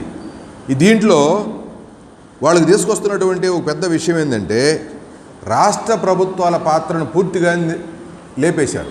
ఈ నూతన విద్యా విధానంలో రాష్ట్ర ప్రభుత్వాల యొక్క పాత్ర లేదు, విశ్వవిద్యాలయ యొక్క స్వతంత్రత లేదు. విశ్వవిద్యాలయాలు సిలబస్, వ్యవహారం ఇదంతా ఉంటుంది. ఈ స్వతంత్ర ప్రతిపత్తి కలిగిన సంస్థలు ఉన్నాయి, అవి లేచిపోతాయి. వీటన్నిటిని కలిపి వాళ్ళు పరిమాణంలోనూ, నాణ్యతలోనూ, సమానత్వంలోనూ పూర్తిగా బలహీనం చేసేసి విద్యా విధానాన్ని ఇకపై సైలెంట్గా జిజ్ఞాసని, శాస్త్రీయ విధానాన్ని లేపేసి వాళ్ళ యొక్క రామాయణంలో ఉన్న విషయాలు, ఉపనిషత్తుల్లో ఉన్న విషయాలు, భగవద్గీతలో ఉన్నటువంటి విషయాల ప్రాతిపదికగా, అంటే వీటికి ఏ హేతుబద్ధత లేదు, ఏ బేసు లేదు. ఇప్పుడు దాకా ఏంది, సైంటిఫిక్గా ఉంది సిలబస్ మొత్తం. దానికి ఒక ఆధారం ఉండాలి. ఒక పంతులు ఒక సిలబస్ తయారు చేసి ఇచ్చాడు, దానికి ఆధారం ఉండాలా. ఇక ఏం ఆధారం లేదు. భగవద్గీత బేసు, వీటిని రామాయణం, భగవద్గీత, ఉపనిషత్తులు, వీటిని బేస్ చేసుకొని సిలబస్.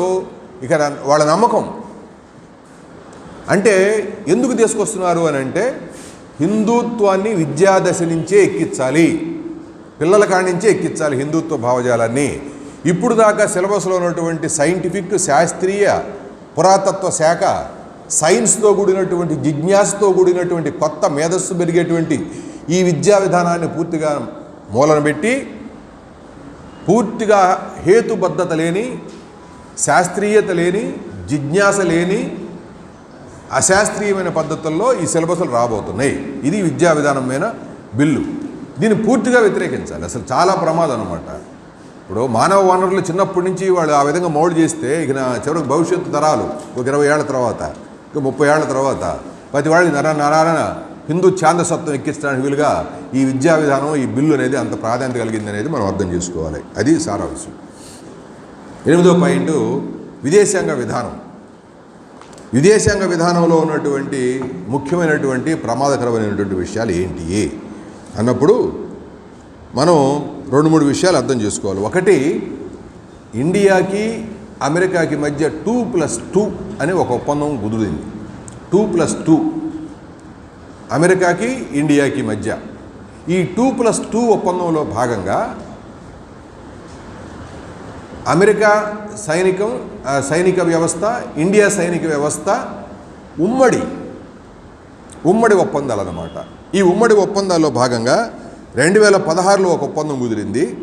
అదే మన పార్టీ జూనియర్ భాగస్వామిగా ఇండియా అమెరికాకి మారింది అని అనటానికి కారణం మారుతుంది అని అనటానికి కారణం ఏంటంటే, రెండు దేశాల సైనిక ఒప్పందాలు 2016లో ఒక ఒప్పందం చేసుకున్నారు. దాని పేరు లెమోకా. 2018లో ఒక ఒప్పందం చేసుకున్నారు. దీని పేరు కోంకాసా. 2020లో ఒక ఒప్పందం చేసుకున్నారు, BECI. ఇది చాలా ప్రమాదకరమైనటువంటి ఒప్పందం 2020లో చేసింది. మన ఇండియా యొక్క రహస్యాలు మొత్తం అమెరికాకు అప్పచెప్పాలి ఈ చివరి ఒప్పందంలో. భౌగోళికంగా, సైనికంగా, రక్షణాత్మకంగా, టెక్నికల్ పరంగా అన్ని రహస్యాలు, ఇండియా రహస్యాలు మొత్తం చివరి ఒప్పందంలో భాగంగా అమెరికా సైనిక సంస్థలకు అప్పచెప్పాలి. ప్రధానమంత్రి కాదు ఇక్కడ పరిపాలన చేసేది. నువ్వు సైనిక రహస్యాలు మొత్తం అమెరికాకి 2+2 ఒప్పందంలో భాగంగా అమెరికా సైనిక హెడ్కి ఇండియా మొత్తం అప్పచెబితే వాళ్ళు ఏమంటారు, మేము కూడా మీకు చెబుతాం కదా అంటారు. 2+2 అంటే ఈక్వల్, మేము కూడా చెబుతాం కానీ వాళ్ళు చెప్పరు. వాళ్ళు చెప్పి ఈయన ఏం చేసుకుంటాడు? ఈయనకి ఆ శక్తి లేదు కదా, దాన్ని ఉపయోగించుకునే సామర్థ్యాలు కూడా లేవు కదా ఇండియాకి. ఈ ఇండియా సామర్థ్యాలు మొత్తం ఈ భౌగోళికంగా ఇవన్నీ కూడా అక్కడ ఒప్పందంలోకి వెళ్ళిపోయింది. ఇది చాలా ఇండియా భవిష్యత్తుకు సంబంధించిన జూనియర్ భాగస్వామి, అమెరికాకు జూనియర్ భాగస్వామిగా చేరింది అనేదానికి ఇవి మనకు సంబంధించినటువంటి విషయాలు. తర్వాత మనకి ఒక ముఖ్యమైనటువంటిది కూడా పాలస్తీనా ఒప్పందం ఉంది. ప్రారంభంలో నేను మొదట్లో చెప్పాను. పాలస్తీనాతో ఇండియా ఎప్పుడైనా దానికి మద్దతు ఇస్తూ వచ్చాం. నరేంద్ర మోడీ గారు ఇజ్రాయిల్ వెళ్ళి ఆ పక్కనే ఉన్న పాలస్తీనాకు వెళ్లకుండా ఇజ్రాయిల్ని సమర్థించి అక్కడ ఒక మసీదు మీద దాడి జరిగితే ఖండించకుండా పాలస్తీనాకి వ్యతిరేకంగా ఉండటం అనేటువంటి చర్య మొట్టమొదటిసారిగా ఇండియా నరేంద్ర మోడీ గారు తీసుకున్నాడు. చాలా చాలా ప్రమాదకరమైనటువంటి విషయంగా చూడాలి అనేది దీంట్లో మనకు అనిపిస్తుంది. ఇది అమెరికా వాడి కోపం, అమెరికా వాడికి ఇజ్రాయిల్కి నచ్చినట్టుగా. అందుకని వీళ్ళ త్రయం ఎట్టుందంటే అమెరికా, ఇజ్రాయిల్, ఇండియా, ఈ 3 దేశాల యొక్క త్రయం. ఇది కూటమిగా అంతర్జాతీయంగా మనకు అనిపిస్తుంది. ఇది ఒక ప్రమాదమైనటువంటి విషయం. ఇక చివరిది క్వాడ్లో చేరాడు. నేను ఇందాక చైనా విషయం కాడ వచ్చినప్పుడు కూడా మాట్లాడుకున్నాం. చైనా మన బోర్డర్లో ఉంది. మన పక్కన ఉన్నటువంటి చైనాకి మనకి సన్నిహిత సంబంధాలు ఉండాలా, చర్చల ద్వారా పరిష్కారం చేసుకోవాలి. కానీ అది వదిలిపెట్టి అమెరికా కూటమిలో చేరితే చైనా వాళ్ళ కోపం కదా, మనకి ఏం ఉపయోగం? ఈ విధంగా క్వాడ్లో చేరటం కూడా అమెరికా విదేశాంగ విధానంలో ఉన్నటువంటి ముఖ్యమైనటువంటి మార్పు అనేది మనం గమనంలో తీసుకోవాలి. ఈ దీంట్లో భాగంగానే ఇండియాకి చైనాకి మధ్య సంబంధాలు కూడా పూర్తిగా బలహీనమైనవి అవుతున్నాయి. చేయటం అనేది అమెరికా వాడి యొక్క ఉపయోగం. ఇప్పుడు అక్కడున్న చూసా లడాక్, గల్వాన్ ఆ ప్రాంతంలో జరిగినటువంటి దీని మీద ఈ ముసాయిదాలో ప్రస్తావన ఉంది. 45 సంవత్సరాల తర్వాత వాస్తవాధీన రేఖ వెంబడి నరేంద్ర మోడీ గారి టైం వచ్చిన తర్వాతనే చైనా సైన్యానికి ఇండియా సైన్యం ఘర్షణ పడినాడు. 45 ఏళ్ల ముందు జరిగింది అది. 45 ఏళ్ల తర్వాత ఈ టైంలో జరిగింది. ఏమిటి దీనికి కారణం? వాస్తవాధీన రేఖ వెంబడి మన పార్టీ వైఖరి ఏంటంటే చైనా సమర్థించుకోవచ్చు, ఇండియా సమర్థించుకోవచ్చు. ముసాయిదాలో ప్రస్తావన చేసినటువంటి విషయం ఏమిటంటే ఇది చర్చల ద్వారా పరిష్కారం చేసుకోవాల్సినటువంటి విషయం. 1. 2 వాస్తవాధీన రేఖ ఏదైతే ఉందో ఒప్పందం జరిగినటువంటిది దాన్ని సమగ్రంగా ఇరు దేశాలు కూర్చొని దాని రేఖని గుర్తించి దాని మీద కట్టుబడి ఉండాలి. శాంతిగా పక్క దేశాలు, ఎదగాల్సిన దేశాలు పరస్పర సహాయ సహకారాలు ఇచ్చిపుచ్చుకోవాలి. వాస్తవాధీన రేఖ ఏదైతే ఉన్నారో కట్టుబడి దాని మీద నిలబడి ఉండాలి అనేటువంటిది మనకున్నటువంటి వైఖరిగా ఇందులో ప్రస్తావన చేయటం జరిగింది. ఈ సమయంలో కమ్యూనిస్టు వ్యతిరేక ప్రచారం, ఇండియాలో కమ్యూనిస్టు వ్యతిరేక ప్రచారం, చైనాకి వ్యతిరేకంగా పోట్లాడుతూ కమ్యూనిస్ట్ వ్యతిరేక ప్రచారం లంకించుకున్నారు. అక్కడ ఇండియా కమ్యూనిస్టులు కూడా చైనా కమ్యూనిస్ట్ పార్టీని బలపరుస్తున్నారు. ఇండియా ఇక్కడే ఉన్న చైనా మనుషులు వీళ్ళు అని దీన్ని తిప్పికొట్టాల్సిన అవసరం ఉంది. ఇది మనం ఆ విధంగా చైనాకి మనకి అటువంటి విషయాలు ఏమి లేవు. భారతదేశం మనం ఇక్కడ ఉన్నాం కాబట్టి ఇండియా తప్పుని ఇండియా చెప్తాం, చైనా తప్పుని చైనాగా చెప్తాం, మన వైఖరి మనం చెప్తాం తప్ప చైనాని సమర్థించే వైఖరిగా మనం ఏమీ ఉండదు. అక్కడ వాళ్ళు కూడా యుద్ధం చేశారు, వీళ్ళు యుద్ధం చేశారు. అది వాళ్ళు కరెక్ట్ అనుకుంటున్నారు, వీళ్ళు కరెక్ట్ అనుకుంటున్నారు. మన వైఖరి మాత్రం ఇద్దరు వాస్తవాల రేఖ వెంబడి గుర్తించి చర్చల ద్వారా పరిష్కారం చేసుకోవాలనేటువంటి వైఖరి తప్ప చైనా వాళ్ళు కరెక్ట్ చేశారనే స్టేట్మెంట్ కానీ ఆ వైఖరి కానీ మంది కాదు. మనం ఆ విధంగా బీజేపీ వాళ్ళు కావాలని చేస్తున్నటువంటి ప్రచారాన్ని తిప్పికొట్టాల్సిన అవసరం ఉందనేది కూడా మనం ఆ పాయింట్లో తీసుకోవాలి. ఈ 9వ పాయింట్, ఈ పెరుగుతున్న పోరాటాలు, ముందుకు వచ్చిన వైరుధ్యాలు. ఈ పోరాటాల గురించి మనం రోజు ఎక్కువ సాధారణంగా మాట్లాడుకునేవి కాబట్టి సిఏఏ, ఈ ఎన్ఆర్సీకి వ్యతిరేకంగా జరిగినటువంటి పోరాటం ఉధృతంగా జరిగింది. ఇది లౌకిక తత్వమైన ఈ పౌరసత్వ హక్కుల మీద జరుగుతున్న దాడికి దేశవ్యాప్తంగా కదిలారు, స్పందించారు. ఢిల్లీలో జరిగినటువంటి ఆ ప్రదేశంలో షహీన్బాగ్లో జరిగినటువంటి పోరాటాన్ని చివరికి కోవిడ్ వచ్చిన సమయంలో దాన్ని మూసేసిన పెద్ద ఉద్యమం నడిచింది అనేది మొదటిది. 2, కిసాన్ ఉద్యమం కూడా భారతదేశం అంతా పెద్ద ఎత్తున వ్యాప్తి జరిగింది. 3 బందులు జరిగినాయి, 1.5 సంవత్సరం జరిగింది. చివరికి 3 చట్టాలు వెనక్కి తీసుకోవాల్సి వచ్చింది. దేశమంతా ఏకీకృతంగా ఉద్యమం పార్టీ మద్దతు ఇవ్వడం జరిగింది అనేది రెండోది పెద్ద ఉద్యమం ఈ కాలంలో, పోయిన మహాసభ నుంచి ఈ మహాసభ కాలంలో. 3వది ట్రేడ్ యూనియన్ సమ్మెలు, పోరాటాలు. ఇది భారతదేశంలో ఈ 4 ఏళ్లలో వరుసగా దేశవ్యాప్తమైనటువంటి సమ్మెలు, వీటి పెద్ద ఎత్తున కార్మిక వర్గం సమ్మెలోకి రావడం అనేటువంటిది కూడా ఉవ్వెత్తున లగిసి జరుగుతూనే ఉన్నటువంటి పోరాటాలు. దీంట్లో భాగంగానే బీమా రంగంలో పోరాటం, జాతీయ లేబర్ కోడ్లు, వీటికి వ్యతిరేకంగా జరుగుతున్న స్ట్రగుల్స్, సమ్మెలు, వీటన్నిటినీ ఎక్కువగా జరిగినాయి అనేది మన అందరూ దృష్టిలో ఉంది కాబట్టి దాని గురించి ఎక్కువగా మీరు చదువుకోండి సరిపోతుంది. ఇక్కడ సారాంశం ఏంటంటే, ఇంత పెద్ద ఎత్తున పోరాటాలు వెల్లువలాగా ఈ టైంలో వచ్చినట్టు గతంలో రాలేదు. రెండో విషయం ఏంటంటే, కార్మిక రైతాంగ ఐక్యతతోటి పోరాటాలు జరిగినాయి. ఇది రెండో విషయం. ఇంతకుముందు ఎప్పుడు లేదు ఇట్లా. రైతాంగం కార్మిక వర్గం కలిసి ఉమ్మడిగా ఒకే పిలిపించి బంద్ రోజు ఇట్లా ఐక్యంగా రావటం అనేటువంటిది ఒక మంచి సుగమమైన ఒక మంచి పరిణామం. పోరాటాలు పెరగటంతో పాటు కార్మిక కర్షక ఐక్యతతో జరగడం అనేటువంటిది కూడా ఒక మంచి పరిణామం. వీటిని మనం ఇంకా పెంపొందించాల్సిన అవసరం ఉందనేది అందులో ఉన్న సారాంశం. ముందుకొచ్చిన వైరుధ్యాలు ఏంటిది? ఈ సమయంలో ఇండియాలో 3 వైరుధ్యాలు ముందుకు వచ్చినాయి. అవి రాసుకోండి. ద్రవ్య పెట్టుబడికి, అంటే ద్రవ్య పెట్టుబడి, దాని ద్వారా లబ్ధి పొందుతున్న బడా పెట్టుబడిదారులకి ఇండియాలో. ద్రవ్య పెట్టుబడికి, బడా పెట్టుబడిదారులకి వర్సెస్ భారతదేశంలో రైతాంగానికి, ధనిక రైతాంగంతో సహా మధ్య ఒక వైరుధ్యం ముందుకొచ్చింది. ప్రజల వైరుధ్యంగా, అంటే ఫైనాన్స్ క్యాపిటల్, బడా కార్పొరేట్ వర్సెస్ ప్రజలకి మధ్య, అందులో ముందు పెట్టిన రైతాంగం, ఇంక్లూడ్ ధనిక రైతాంగంతో సహా ఈ వైరుధ్యం భారతదేశంలో ముందుకొచ్చింది అనేది మొదటి పాయింట్.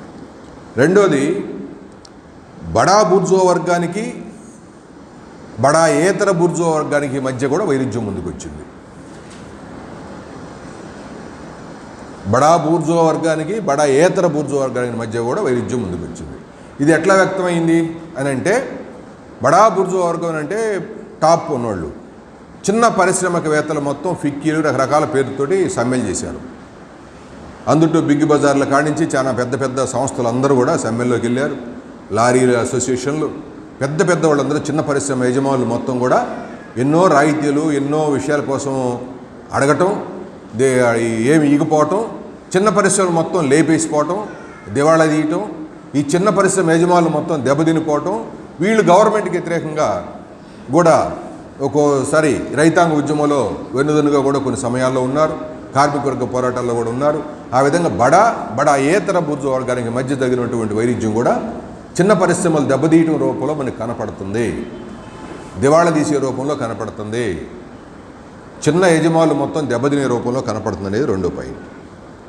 మూడో వైరుధ్యం, కేంద్ర ప్రభుత్వానికి ఎన్నికైన రాష్ట్ర ప్రభుత్వాలకి మధ్య వైరుధ్యం పెరిగింది. కేంద్ర ప్రభుత్వానికి ఆయా రాష్ట్రాల్లో ఉన్న ఎన్నికైన రాష్ట్ర ప్రభుత్వాలకి మధ్య వైరుధ్యం ముందుకొచ్చింది. ఈ వైరుధ్యం గురించి ఎక్కువ చెప్పాల్సిన పని ఇందాక చెప్పుకుంటూ వచ్చాం కదా.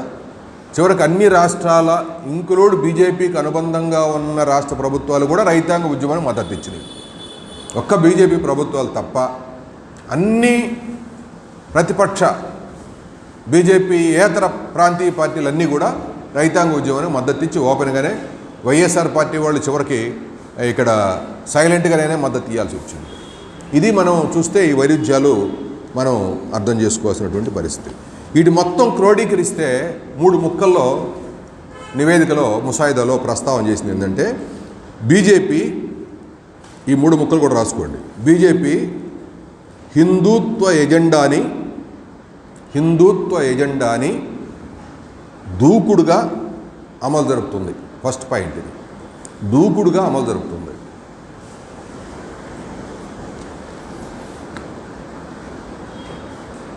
దూకుడుగా అమలు జరుగుతుంది హిందుత్వ ఎజెండాని.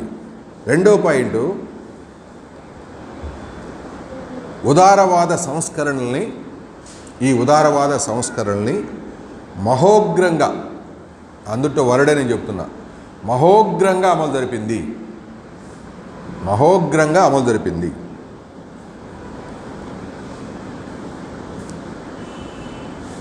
మూడో పాయింట్, రాజ్యాంగాన్ని దాని సంస్థల్ని వమ్ము చేస్తుంది. రాజ్యాంగాన్ని దాని సంస్థల్ని, ఇది మనం దాకా చెప్పుకున్నాం కదా, న్యాయ వ్యవస్థ, ఇవన్నీ రకరకాల సంస్థలు, వీటన్నిటిని వమ్ము చేయటం. ఈ 3 ముక్కల్లో చెప్పచ్చు ఇండియా మొత్తం వీళ్ళ యొక్క పరిపాలన అన్నిట్లో కనపడుద్ది. అది ఆర్థిక రంగంలో కనపడుతుంది, రాష్ట్ర ప్రభుత్వాల్లో కనపడుతుంది, అన్నిట్లో ఇప్పుడు దాకా చెప్పుకొని వచ్చిన అన్నింటి పాయింట్లోనూ క్రోడీకరిస్తే బీజేపీ వాళ్ళు ఒక తీవ్రమైనటువంటి మహోగ్రంగా ఆర్థిక విధానాలు అమలు జరుపుతున్నారు, హిందుత్వ ఎజెండాని దూకుడుగా అమలు జరుపుతున్నారు. రాజ్యాంగం దానికి అడ్డంగా వచ్చిన ఈ 2 విషయాలు ముందుకు తీసుకెళ్ళడానికి ఆటంకమైన రాజ్యాంగ సంస్థల్ని పూర్తిగా బలహీనం చేశారు అనేటువంటిది కంక్లూజన్గా ఈ 3 పాయింట్లు పిన్ పాయింట్గా చెప్పుకోవాలంటే అది సారాంశం. తర్వాత పాయింట్ 10, రాజకీయ పార్టీల పరిస్థితి. దీన్ని ఎదుర్కోవాలంటే ముందు రాజకీయ పార్టీలు కదా, రాజకీయం ద్వారా ఎదుర్కోవాలి కదా. పరిస్థితులు అర్థమైనాక రాజకీయ పార్టీలు ఎలా ఉన్నాయి, దీన్ని పట్ల, ఈ బీజేపీ అనుసరిస్తున్న దీని పట్ల పార్టీలు ఎలా ఉన్నాయి. దీంట్లో మొదటిది, ఫస్ట్ పార్టీ బీజేపీ ఆర్ఎస్ఎస్ నెట్వర్క్ను ఉపయోగించుకొని దేశవ్యాప్త పార్టీగా బీజేపీ పెరిగింది. ఆధిపత్య పార్టీగా దేశవ్యాప్త పార్టీగా ఆధిపత్య పార్టీగా అది ముందుకొచ్చింది దేశ రాజకీయాల్లో. బీజేపీ ఆర్ఎస్ఎస్ నెట్వర్క్ను ఉపయోగించుకుంది. ఆర్ఎస్ఎస్ నెట్వర్క్ దేశవ్యాప్తంగా దాని నెట్వర్క్ ఉంది. ఆ నెట్వర్క్ భుజాల మీద బీజేపీ కూర్చొని దేశవ్యాప్త పార్టీగా ఆధిపత్య పార్టీగా దేశ రాజకీయాల్లో ముందుకొచ్చింది. అది దాని గురించి 2 మాటల్లో. కాంగ్రెస్ పార్టీ పరిస్థితి ఏంటి? కాంగ్రెస్ పార్టీ పరిస్థితి రాజకీయంగా దాని పలుకుబడి తగ్గిపోయి దాని యొక్క సంస్థాగత బలము తగ్గిపోయింది, పలుకుబడి తగ్గిపోయింది, సంస్థాగత బలము తగ్గిపోయింది. మూడో పాయింట్, హిందుత్వాన్ని ఎదుర్కొనే చావగలిగిన పార్టీగా కూడా అది లేదు. హిందుత్వాన్ని ఎదుర్కొంటే కదా కౌంటరు, హిందుత్వాన్ని ఎదుర్కొనే చావగలిగిన పార్టీగా కూడా అది లేదు. దాన్ని నమ్మి ప్రాంతీయ పార్టీలు కూడా దాంతో సమీకృతం ఎవరు అయ్యేవాళ్ళు లేరు. దాన్ని నమ్మి ఎవరు సమీకృతం కూడా కావట్లా. హిందుత్వాన్ని ఎదుర్కొంటుంటే బీజేపీని ఎదుర్కొనే మొనగాడు అనిపిస్తే కొన్ని ప్రాంతీయ పార్టీలు వస్తాయి. అదే హిందుత్వాన్ని ఎదుర్కొనేటువంటి సవాలుగా స్వీకరించే శక్తి అనేది లేనప్పుడు దాని ప్రాంతీయ పార్టీలను ఆకర్షించే శక్తి దాని దగ్గర యాడించొచ్చుద్ది. అందువల్ల దాని పరిస్థితి. ఇక ఈ రెండు పార్టీల పట్ల ముసాయిదాలో మన చిత్తులో ప్రతిపాదన చేసింది. రెండు పార్టీలు ఇలా ఉంటే ఈ రెండు పార్టీలు బూర్జువా భూస్వామ్య వర్గాలకు ప్రతినిధులే. బూర్జువా భూస్వామ్య వర్గాలకు బడా పెట్టుబడిదారులు ప్రతినిధులే. అయితే వీళ్ళిద్దరిని ఒకే ఘాటన కట్టకూడదు. ఒకే ఘాటన కట్టి ఇద్దరేననే వైఖరిగా ముసాయిదా చెప్పట్లేదు. గత మహాసభ చెప్పింది, ఇప్పుడు కూడా బీజేపీ ఓడించడమే ప్రధానమైనటువంటి లక్ష్యంగా ఉండాలి తప్ప, మనకి దాన్ని ఒంటరిపాటు చేసేటట్టుగానే ఉండాలి తప్ప, ఈ రాజకీయంగా అవసరమైన కాడ సందర్భం వచ్చిన కాడ బీజేపీని ఓడించే ప్రదేశంలో కాంగ్రెస్ ఉంటే అక్కడ మనం లేకపోతే అలాంటి చోట్ల కాంగ్రెస్ పార్టీకి మనం ఓట్లు వేయడానికైనా సిద్ధంగా ఉండాల్సిన అవసరం ఉంది. ఈ రెండింటికి ఒకే రకమైన సమానత్వాలు లేవు. అది వేరు ఇది వేరు అనేది గతంలో మనకున్న అవగాహనే ఈ ముసాయిదాలో కూడా మళ్ళా నిర్ధారణ చేసింది. ఇక ప్రాంతీయ పార్టీలు దీంతో పొత్తు ఉండకూడదని కూడా చెప్పింది. ఈ పాయింట్ కాడ మళ్ళీ మిస్ అయిపోతుంది. కాంగ్రెస్ పార్టీతో రాజకీయ పొత్తు ఉండకూడదు. ఎక్కడ దేశవ్యాప్తంగా కాంగ్రెస్ పార్టీతో దేశవ్యాప్త స్థాయిలో ఎక్కడ కూడా దాంతో పొత్తు ఉండకూడదు అనేది. ఈ రెండు సమానమైన ప్రమాదాలుగా పరిగణించకూడదు. ఈ రెండు సమానమైన ప్రమాదాలుగా పరిగణించకూడదు. సేమ్ టైంలో కాంగ్రెస్ పార్టీతో పొత్తు ఉండకూడదు. అది చివరి రాజకీయ పందా వచ్చినప్పుడు ఆ ఓటింగ్ వివరాలు కూడా ప్రస్తావన చేస్తారు.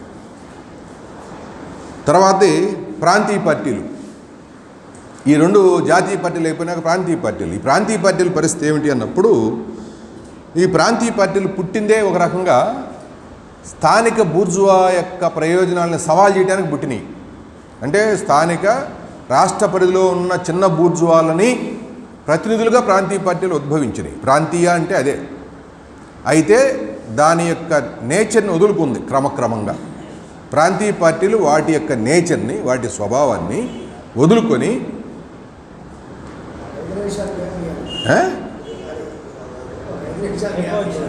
గ్యాప్ ఇవ్వాలా?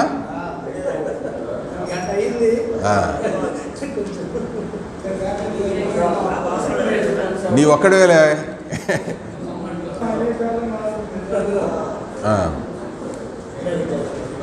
ప్రాంతీయ పార్టీలు రాజకీయ అవకాశవాదం, దాని కింద రాసుకోండి, రాజకీయ అవకాశవాదం ఒకటి, రాజకీయ అవకాశవాదంతో ఉన్నాయి ఒకటి.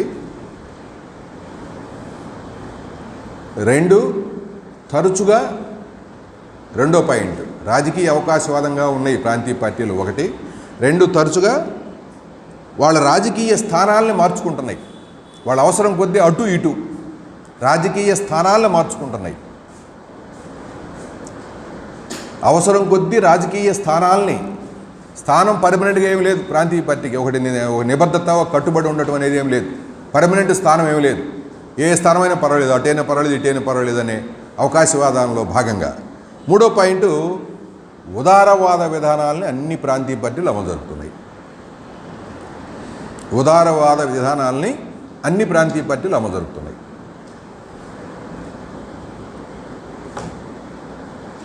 ఇది వాటి పట్ల ముసాయిదా ప్రస్తావన చేసిన విశ్లేషణ. విడివిడిగా తేడాలు ఉన్నాయి. ఒక్కో పార్టీ ఒక్కోసారి వీటిని బేస్ చేసుకొని మనం చూస్తే బీజేపీకి వ్యతిరేకంగా స్టాండర్డ్గా నిలబడినటువంటి ఆర్జేడీ బీహార్లో, సమాజ్వాదీ పార్టీ యూపీలో ప్రస్తుతం ఎప్పుడేడా ఉంటారో, డిఎంకే తమిళనాడులో స్టాండర్డ్గా ఉన్నారు, మమతా బెనర్జీ బీజేపీకి వ్యతిరేకంగా నిలబడింది, ఎన్సీపీ బీజేపీకి వ్యతిరేకంగా నిలబడింది. ఇప్పుడు మన బీజేపీ వ్యతిరేకంగా ఓడించాలనే కర్తవ్యం ఉన్నప్పుడు వీళ్ళందరూ ఫస్ట్ కేటగిరీలో ఉన్నారు. ఇప్పుడు టీఆర్ఎస్ బయటకు వచ్చింది బీజేపీకి వ్యతిరేకంగా, అది కూడా ఆ కోవలోకే వస్తుంది. శివసేన, అకాలీదళ్ వాళ్ళతోటే ఉండి బీజేపీ కూటమిలో తన రాష్ట్ర పరిస్థితులను బట్టి వాళ్ళు కూడా బయటకు వచ్చారు. ఇక వైఎస్ఆర్ పార్టీ, బీజేడీ, ఒరిస్సాలో ఉన్న బీజేడీ, వైఎస్ఆర్ పార్టీ రెండు బీజేపీ తోటి వాళ్ళకు అనుకూలంగానే ప్రస్తుతం నడుస్తున్నారు, బీజేపీకి అనుకూలంగానే నడుస్తున్నారు. చంద్రబాబు నాయుడు కూడా బీజేపీకి అనుకూలంగానే, ప్రతిపక్షంలో ఉన్న చంద్రబాబు నాయుడు కూడా బీజేపీకి అనుకూలంగానే వ్యవహరిస్తున్నాడు. ఇక్కడ ఒక పాయింట్ మనం నొక్కి చెప్పింది ఏంటంటే, పార్లమెంటులో నేను చివరిలో కూడా వస్తుంది, మళ్ళీ రిపీట్ కాకుండా ఉండడానికి ఇక్కడ చెప్పాల్సి వచ్చింది. పార్లమెంటులో పోట్లాడేటప్పుడు, ప్రజా వ్యతిరేక విధానాలకు వ్యతిరేకంగా పోట్లాడేటప్పుడు వీళ్ళందరితోటి పోట్లాడతాం. ఎవరు? ఈ బీజేపీ వ్యతిరేక పార్టీ అందరితో కలుపుకొని పోరాడతాం. ఒక్కోసారి వైఎస్ఆర్ పార్టీ కూడా ఉండొచ్చు, ఎవరైనా కలుపుకొని పోట్లాడతాం. ఆడ కలుపుకొని పోట్లాడారు కానీ మిత్రపక్షాలుగా ఏమి ఉండకూడదు. ఆయా రాష్ట్రాల్లో అక్కడేమో కలిసి ఉంటారు. ఢిల్లీలో మన పార్టీ ఎంపీలు 2 3 వాళ్ళతో కలిసి ఉండొచ్చు ఒక విషయం కాడ. రాష్ట్రాలకు వచ్చినప్పుడు వాళ్ళు ప్రజా వ్యతిరేక విధానాలు అనుసరిస్తే వాటిని ఎండగట్టే దాంట్లో మాత్రం మాత్రం ఊగిసలాట ఉండకూడదు మన పార్టీకి ఏ రాష్ట్రంలోనైనా అనేటువంటిది ఈ ముసాయిదాలో క్లియర్గానే ప్రస్తావన చేసింది. దీంతోపాటు ఒక ముఖ్యమైనటువంటి విషయం, ఇస్లాం, జమాతే ఇస్లాం పాపులర్ ఫ్రంట్, జమాతే ఇస్లాం పాపులర్ ఫ్రంట్, ఇది మేజర్గా ఉన్నటువంటి ఒక తీవ్రవాద ముస్లిం ఫండమెంటల్ పార్టీ. ఇంకా కొన్ని ప్రాంతీయ పార్టీలు కూడా ఉన్నాయి.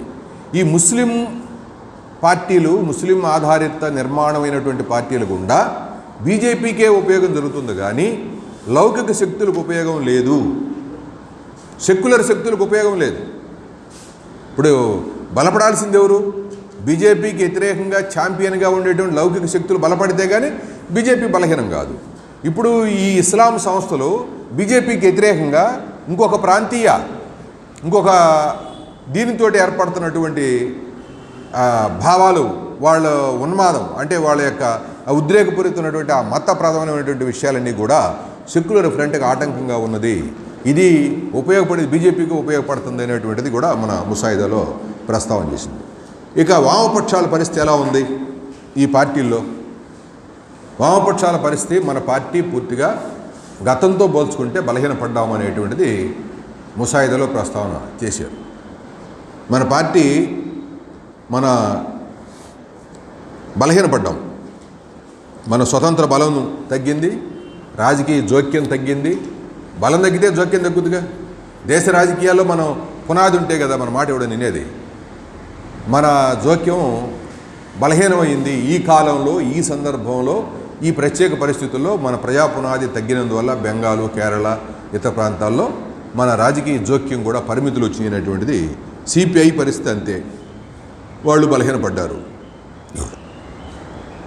ఇక్కడ ఉన్నంతలో లెఫ్ట్ పార్టీలకి ఒక మంచి ఎల్డిఎఫ్ కేరళలో ఉన్నటువంటి గవర్నమెంటు ఒక మంచి ఉత్సాహాన్ని ఊపుని ఇచ్చేటట్టుగా అది కేరళలో తిరిగి విజయం సాధించడం అనేది ఈ సందర్భంలో చాలా చాలా చాలా ప్రాధాన్యత కలిగిన విషయంగా ముందుకు వచ్చింది. దాన్ని బేస్ చేసుకొని అనేక శక్తులను కూడగట్టాల్సినటువంటి కర్తవ్యం కూడా ముందుంది. అది చివరి పాయింట్లో చెప్తాను. మనం మన గురించి మీరు రూపంగా చదవండి. తర్వాత వామపక్ష ప్రజాతంత్ర సంఘటన, దీనికి కౌంటర్గా ఈ విషయాల్ని నిర్మాణం చేయాలంటే ఫస్ట్ పాయింట్గా మన పార్టీ యొక్క సొంత బలం పెంచుకోవాలి అనేటువంటిది ఫస్ట్ పాయింట్. దీన్ని ఎవరు క్యాంపెయిన్ చేయాలి? దేశంలో సిచ్యువేషన్ వివరించింది ఇప్పుడు దాకా పార్టీ. ఇక నుంచి అనుసరించాల్సిన పద్ధతిని కూడా చెప్పింది. ఇక్కడి నుంచి నెక్స్ట్ పాయింట్లన్నీ ఇప్పుడు సిచ్యువేషన్ వివరించింది, రాజకీయ పార్టీలు వివరించింది. మనం ఎలా ప్రయాణం చేయాలి? ప్రయాణం చేయడానికి మొట్టమొదట అత్యంత ఎమర్జెన్సీగా, అత్యంత ఇంపార్టెంట్గా సొంత బలం పెంచుకోవాలి అనేది ఫస్ట్ టార్గెట్గా, స్లోగన్గా ఇచ్చింది పార్టీ యొక్క సొంత బలం పెరగటం అనేది చాలా చాలా చాలా చాలా ముఖ్యమైనటువంటి పాయింట్ అని నొక్కి చెప్పింది ముసాయిదాలో. ఉంటేనే వామపక్ష సంఘటన నిర్మాణం అవుతుంది. పార్టీ యొక్క సొంత బలం ఉంటేనే. అయితే తర్వాత పాయింట్లో ఉంది, అది దాంట్లో ఇంకొంచెం విపులంగా మాట్లాడుకుందాం. వామపక్ష ప్రజాతంత్ర సంఘటన అనేటువంటిది ఇది రాజకీయ సంఘటన కాదు. ఇది వామపక్ష ప్రజాతంత్ర సంఘటన నిర్మించడం ద్వారానే బీజేపీని కౌంటర్ చేయగలుగుతాం. ఈ భూస్వామ్య శక్తులను కౌంటర్ చేయగలుగుతాం. దీంట్లో కలిసి వచ్చే శక్తులు ఎవరు? ఈ ఫ్రంట్కి, ఈ వామపక్ష ప్రజాతంత్ర సంఘటనకి వామపక్ష పార్టీలు, వాటి వర్గ ప్రజా సంఘాలు, చెదురు మొదురుగా ఉన్న సోషలిస్టులు, లౌకిక బూర్జువా వ్యాపార పార్టీలో ఉన్నటువంటి ప్రజాతంత్ర సెక్షన్లు, బూర్జువా పార్టీలో ఉన్న ప్రజాతంత్ర సెక్షన్లు, సోషలిస్టులు, నేను చెప్పిన మొదటి లిస్టు వామపక్ష పార్టీలు, ప్రజా సంఘాలు, సోషలిస్టులు, బూర్జువా పార్టీలో ఉన్న ప్రజాతంత్ర సెక్షన్లు, ఆదివాసీ, దళిత, మహిళ, వాళ్ళ మైనార్టీలకు సంబంధించినటువంటి సంస్థలు, సంఘాలు, సామాజిక ఉద్యమకారులు, భూస్వామ్య విధానాలకు వ్యతిరేకంగా పోవాలని కోరుకునేటువంటి శక్తుల్ని, వీళ్ళందరినీ గుర్తించి ఒక సంఘటన నిర్మాణం చెయ్యాలి. వామపక్ష ప్రజాతంత్ర సంఘటన ఢిల్లీలో కేంద్రీకృతమైనటువంటి ప్రజలను మొత్తం ఆకర్షించేటువంటి ఒక సంఘటనని, ఈ సంఘటన రాజకీయ సంఘటన, ఎన్నికల సంఘటన కాదు. ఈ ఒక సంఘటన నిర్మాణం చేయాలని గత మహాసభలోనే చెబితే మేము చేయలేకపోయాము. కోవిడ్, ఇతర పరిస్థితులు, ఈ కారణాల రీత్యా ఇది తక్షణ కర్తవ్యంగా తీసుకొని దేశవ్యాప్తంగా బీజేపీని కౌంటర్ ఇచ్చేటట్టుగాను, ఈ భూస్వామ్య పార్టీలు కౌంటర్ ఇచ్చేటట్టుగా వామపక్ష ప్రజాతంత్ర సంఘటన నిర్మాణం చేయటం అనేది అత్యంత ముఖ్యమైన విషయమని ఈ ముసాయిదాలో నొక్కి చెప్పారు. దాంట్లో కలిసి వచ్చే శక్తులు కూడా ప్రస్తావన చేసింది. ఆదివాసీలు, దళిత సంఘాలు, మహిళా మైనార్టీ సంఘాలు, సోషలిస్టులు, బూర్జా పార్టీలు ఉన్న లౌకికవాదులు, వీళ్ళందరినీ గుర్తించాల్సిన పార్టీ ఎవరు? రాష్ట్రాల్లో గుర్తించాలి. ఆయా రాష్ట్రాల్లో గుర్తించి ఆ శక్తులను కూడగట్టి దేశవ్యాప్తంగా ఒక ఫ్రంట్, ఒక సంఘటన నిర్మాణం చేసి ఆ సంఘటన ద్వారా ఉమ్మడిగా బీజేపీని ఢీకొనాలి.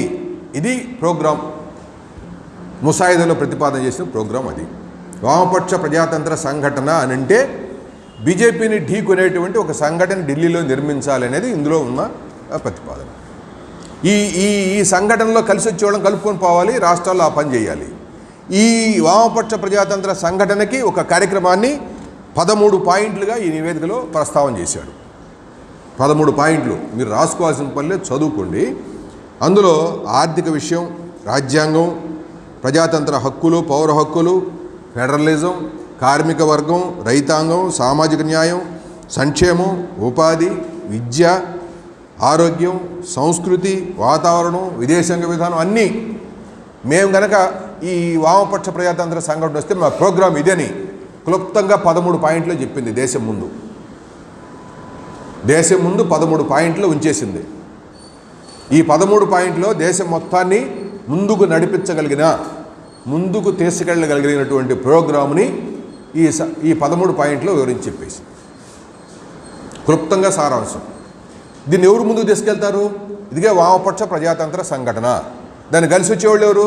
ఇదిగే లెఫ్ట్ పార్టీలు, సోషలిస్టులు, ప్రజాతంత్రవాదులు, ముస్లిం మైనార్టీలు, ప్రజాతంత్ర సెక్షన్లు, మహిళా సెక్షన్లు, దళిత సెక్షన్లు, ఆదివాసీ సెక్షన్లు, వీళ్ళందరూ కలుపుకొని ఈ సంఘటన మేము నిర్మిస్తాం దేశంలో. ఆ సంఘటన ప్రోగ్రాం ఇది అనేది ఆ పాయింట్ యొక్క, ఈ రెండింటి యొక్క సారాంశం. ఇక హిందుత్వాన్ని ఎదుర్కొనే పద్ధతి ఏంటి? హిందుత్వ ఎజెండాని ఎలా ఎదుర్కోవాలి, హిందుత్వాన్ని ఎలా ఎదుర్కోవాలి? ఇక్కడ ఒక పొరపాటు అండర్స్టాండింగ్ ఉంటుంది, అది వద్దని చెప్పింది ఆ ముసాయిదాలో. ఒకటి ఏంటంటే, రాజకీయంగా బీజేపీని ఓడిస్తేనే బీజేపీ బలహీన పడదు. హిందుత్వాన్ని ఓడించడానికి క్షేత్రస్థాయిలో, కింద స్థాయిలో మనం బహుముఖంగా పనిచేయాలి. హిందుత్వ భావజాలం బలహీనం చేయడానికి రాజకీయంగా పోరాడాలి, సైద్ధాంతికంగా పోరాడాలి, సాంస్కృతిక పరంగా పోరాడాలి, సామాజికంగా పోరాడాలి. సామాజిక విషయాల్లో జోక్యం చేసుకోవాలి, సాంస్కృతికంగా జోక్యం చేసుకోవాలి, సైద్ధాంతిక యుద్ధం జరుగుతూనే ఉండాలి. సైద్ధాంతికంగా అంటే వాళ్ళ భావజాలాన్ని, ఆర్ఎస్ఎస్ భావజాలాన్ని వర్సెస్ ప్రోగ్రెసివ్ భావజాలాన్ని నిరంతరం వేదికల మీద స్టడీ జరుగుతూనే ఉండాలి. రాజకీయంగానూ ఎదుర్కోవాలి. బహుముఖంగా ఈ విధంగానే హిందుత్వాన్ని ఎదుర్కోగలుగుతాం తప్ప ఏదో బీజేపీని ఒంటరిపాటు చేసి, బీజేపీని బలహీనం చేసి ఓడిపోతే అది బలహీనం అవుతుంది అనుకుంటే కుదరదు. ఇది దీర్ఘకాలిక ప్రోగ్రాం. హిందుత్వాన్ని బలహీనం చేయడం అనేది ఒక లాంగ్ రన్ ప్రోగ్రాం. ఇది ఈ విధంగా ఎదుర్కోవాలనేటువంటిది ముసాయిదాలో ప్రతిపాదన చేసినటువంటి పాయింట్. ఇది జరగాలి అంటే మన పార్టీని బలపరుచుకోవాల్సినటువంటి ప్రాధాన్యత గురించి క్లుప్తంగా చెప్పారు. పార్టీ బలం పెంచడం అనేది అత్యవసరం. అది వరడు వాడింది, అత్యవసరం. పార్టీ బలం పెంచుకోవడం అనేది అత్యవసరం దేశం మొత్తం మీద. వెంటనే క్షీణతని, పార్టీ యొక్క క్షీణతని నిరోధించాలి, పురోగమనాన్ని పట్టాల మీద తీసుకురావాలి. పార్టీ తరుగుదలలో ఉంది దేశం అంతా. ఈ తరుగుదలని వెంటనే ఆపాలి, మళ్ళా పట్టాల మీద తీసుకురావాలి. ఇది ఆ కొటేషన్లో ఉన్న మళ్ళా పట్టాల మీద తీసుకొచ్చి ట్రాక్ మీద తీసుకొచ్చి అత్యవసరంగా పార్టీని పెంచాలనేది ముసాయిదాలో ఉన్న దేశ పరిస్థితుల రీత్యా సైద్ధాంతికంగా సంస్థాగతంగా కూడా మనం పనిచేయాలి. వరక పోరాటాలే కాదు, సైద్ధాంతికంగాను సంస్థాగతంగా కూడా మనం పనిచేయాలి. ప్రజలతో సజీవమైనటువంటి సంబంధాలు ఉండాలి. వర్గ ప్రజా పోరాటాలని ఉధృతంగా పెంచాలి. క్షేత్రస్థాయిలో పని, క్షేత్రస్థాయిలో నిర్మాణం. క్షేత్రస్థాయి అంటే ప్రజలున్న క్షేత్రంలో, ప్రజాక్షేత్రంలో ప్రజలు ఎక్కడుంటే అక్కడ క్షేత్రస్థాయిలో పార్టీ పనిచేయాలి. క్షేత్రస్థాయిలో నిర్మాణం జరగాలి. ఇవన్నీ చేస్తే అత్యవసరంగా పార్టీని పెరగటం అనేటువంటి ద్వారానే దీన్ని ఎదుర్కోగలుగుతాం అనేటువంటిది అది టార్గెట్గా పార్టీ ముసాయిదా ప్రజల ముందుంచింది. ఇక చివరిది రాజకీయ పంథా. ఈ రాజకీయ పంథాలో ఉన్నటువంటి సారాంశాన్ని నేను మూడు నాలుగు విషయాలు రాజకీయ పంథాలో 7 పాయింట్లుగా చెప్పింది. అంటే ఇన్ని జరిగిన తర్వాత తక్షణం మనం దేశంలో మన ముందున్న కర్తవ్యాలు ఏంటి, ఇప్పుడు దాకా చెప్తా వచ్చి అయ్యే దాన్ని క్రోడీకరించి 2 ముక్కల్లో చెప్పింది. ఒకటి, బీజేపీని ఓడించడం తక్షణ కర్తవ్యం. కేంద్రంలో బీజేపీని ఓడించడం తక్షణ కర్తవ్యం. ఇమీడియట్లీగా అది అక్కడ ఉండటానికి ఏ చిన్న అవకాశం ఉన్నా దాన్ని బలహీనం చేయడానికి ఏది కూడా వదిలిపెట్టకూడదు అనేది మొదట దాన్ని ఓడించాలి. వేరు చేయాలి. ఎక్కడి నుంచి వేరు చేయాలి? దాని మిత్రుల నుంచి, ప్రజల నుంచి, దాని యొక్క మిత్రుల నుంచి, ప్రజల నుంచి వేరు చేయాలి, ఓడించాలి. అది ఫస్ట్ది. దీనికి సెంటర్ పాయింట్ ఏంటి? హిందుత్వాన్ని, నయా ఉదారవాద విధానాల్ని రెండు కలిపి పోరాడాలి. నయా ఉదారవాద విధానాలు, హిందుత్వాన్ని రెండు కలిపి ఏకోన్ముఖంగా పోరాడితే తప్ప ఇది బలహీనం కాదనేటువంటిది 2వ పాయింట్. 3వ పాయింట్, పార్లమెంటు లోన, పార్లమెంటు బయట. పార్లమెంటులో ఈ బీజేపీకి వ్యతిరేకంగా అన్ని లౌకిక పార్టీలతో కలిసి పార్లమెంటులో ఒంటరిపాటు చేయాల్సి వచ్చినప్పుడు బీజేపీని ఒంటరిపాటు చేసేటువంటి ఎత్తుగడ తీసుకోవాలి. బయట పార్లమెంటు బయటకు వచ్చిన తర్వాత ఆయా రాష్ట్రాల్లో ఉన్నటువంటి పరిస్థితుల్ని, రాష్ట్ర ప్రభుత్వాల యొక్క ప్రజా వ్యతిరేక విధానాలను కూడా దృష్టిలో పెట్టుకొని ఈ బయట పోరాటాలు కూడా ఉధృతంగా చేయాలి. వర్గ ప్రజా పోరాటాలని ఉమ్మడి వేదికలు, ప్లాట్ఫారమ్స్, ఇప్పుడు రైతు సంఘం ఎట్టయితే 500 రైతు సంఘాలు ఉన్నాయో విశాలమైన ప్లాట్ఫారమ్స్ నిర్మాణం చేయాల్సిన అవసరం ఉంది. పెద్ద పెద్ద కూటములు నిర్మాణం చేయాలి దేశవ్యాప్తంగా. అదేదో మనం ఒంటెత్తుగా మన సంఘాలు స్వతంత్రంగా పనిచేస్తే ఈ దేశంలో ముందుకెళ్తామనేటువంటిది వదులుకొని ఒక విశాలమైనటువంటి సంఘటనలు, అది జిల్లా స్థాయిలో, మండల స్థాయిలో, దేశ స్థాయిలో, రాష్ట్ర స్థాయిలో ప్రజా సంఘాలతోటి, వామపక్ష శక్తులతోటి, ప్రోగ్రెసివ్ శక్తులతోటి సంఘటనలు నిర్మించి వాటి ద్వారా ఉద్యమాలు చేయాల్సిన అవసరం ఉందనేది నొక్కి చెప్పిన పాయింట్. వామపక్ష ఐక్యత చాలా ముఖ్యం. వాళ్ళు ఎంత బలహీనులైనా వామపక్ష ఐక్యత మనమే చొరవ తీసుకొని వాళ్ళని కలుపుకొని రావడం ద్వారానే ఈ ప్రోగ్రామ్ని తీసుకెళ్ళగలుగుతాం అనేది. సామ్రాజ్యవాద వ్యతిరేక పోరాటాన్ని ఇండియాలో ఉధృతంగా నడపాలి. అమెరికాకు బంటుగా ఉన్నటువంటి బీజేపీ మోడీని బలహీనం చేయడం కోసం సామ్రాజ్యవాద వ్యతిరేక పోరాటాన్ని గట్టిగా అమలు జరపాల్సిన అవసరం ఉంది. చివరి పాయింట్, రాజకీయ పంథాలో ఎల్డీఎఫ్, కేరళలో ఉన్న గవర్నమెంట్ని మనం నిలబెట్టుకోవాలి. కేరళలో వాళ్ళు నిలబెట్టుకోవడమే కాదు, దేశవ్యాప్తంగా కూడా మనం బలోపేతం కావడం ద్వారా దాన్ని నిలబెట్టాలి. మన పార్టీలు పెరగటం ద్వారా అన్ని రాష్ట్రాల్లో దానికి మద్దతుగా కూడగట్టడం ద్వారా ఇక్కడ మన పార్టీ పెరిగితే అన్ని చోట్ల దానికి మద్దతు ఉంటుంది, దానికి సపోర్ట్ ఉంటుంది, అప్పుడు నిలబడుతుంది. చుట్టూతో బలహీనం అయిపోయి కేరళ ఒక్కసారి నిలబడాలంటే నిలబడదు. చుట్టూతో కూడా బలం పెరిగితేనే కేరళ గవర్నమెంట్ నిలబడుతుంది. ఎల్డీఎఫ్ నిలబెట్టుకోవాలి అంటే అన్ని రాష్ట్రాల్లో బలం పెంచడమే ఒక ముఖ్యమైనటువంటి విషయం. ఇది ప్రజాపంథ. చివరిలో నేను చెప్పిన 5-6 పాయింట్లు నివేదికలో ఉన్నటువంటి విషయాలే. ఈ 15 పాయింట్లు కింద మీరు సబ్ పాయింట్స్ నేను చెప్పేటప్పుడు కొన్ని యాడ్ చేసుకొని మీరు చర్చల్లో కూడా ఇంకా దాన్ని బలంగా మాట్లాడారు.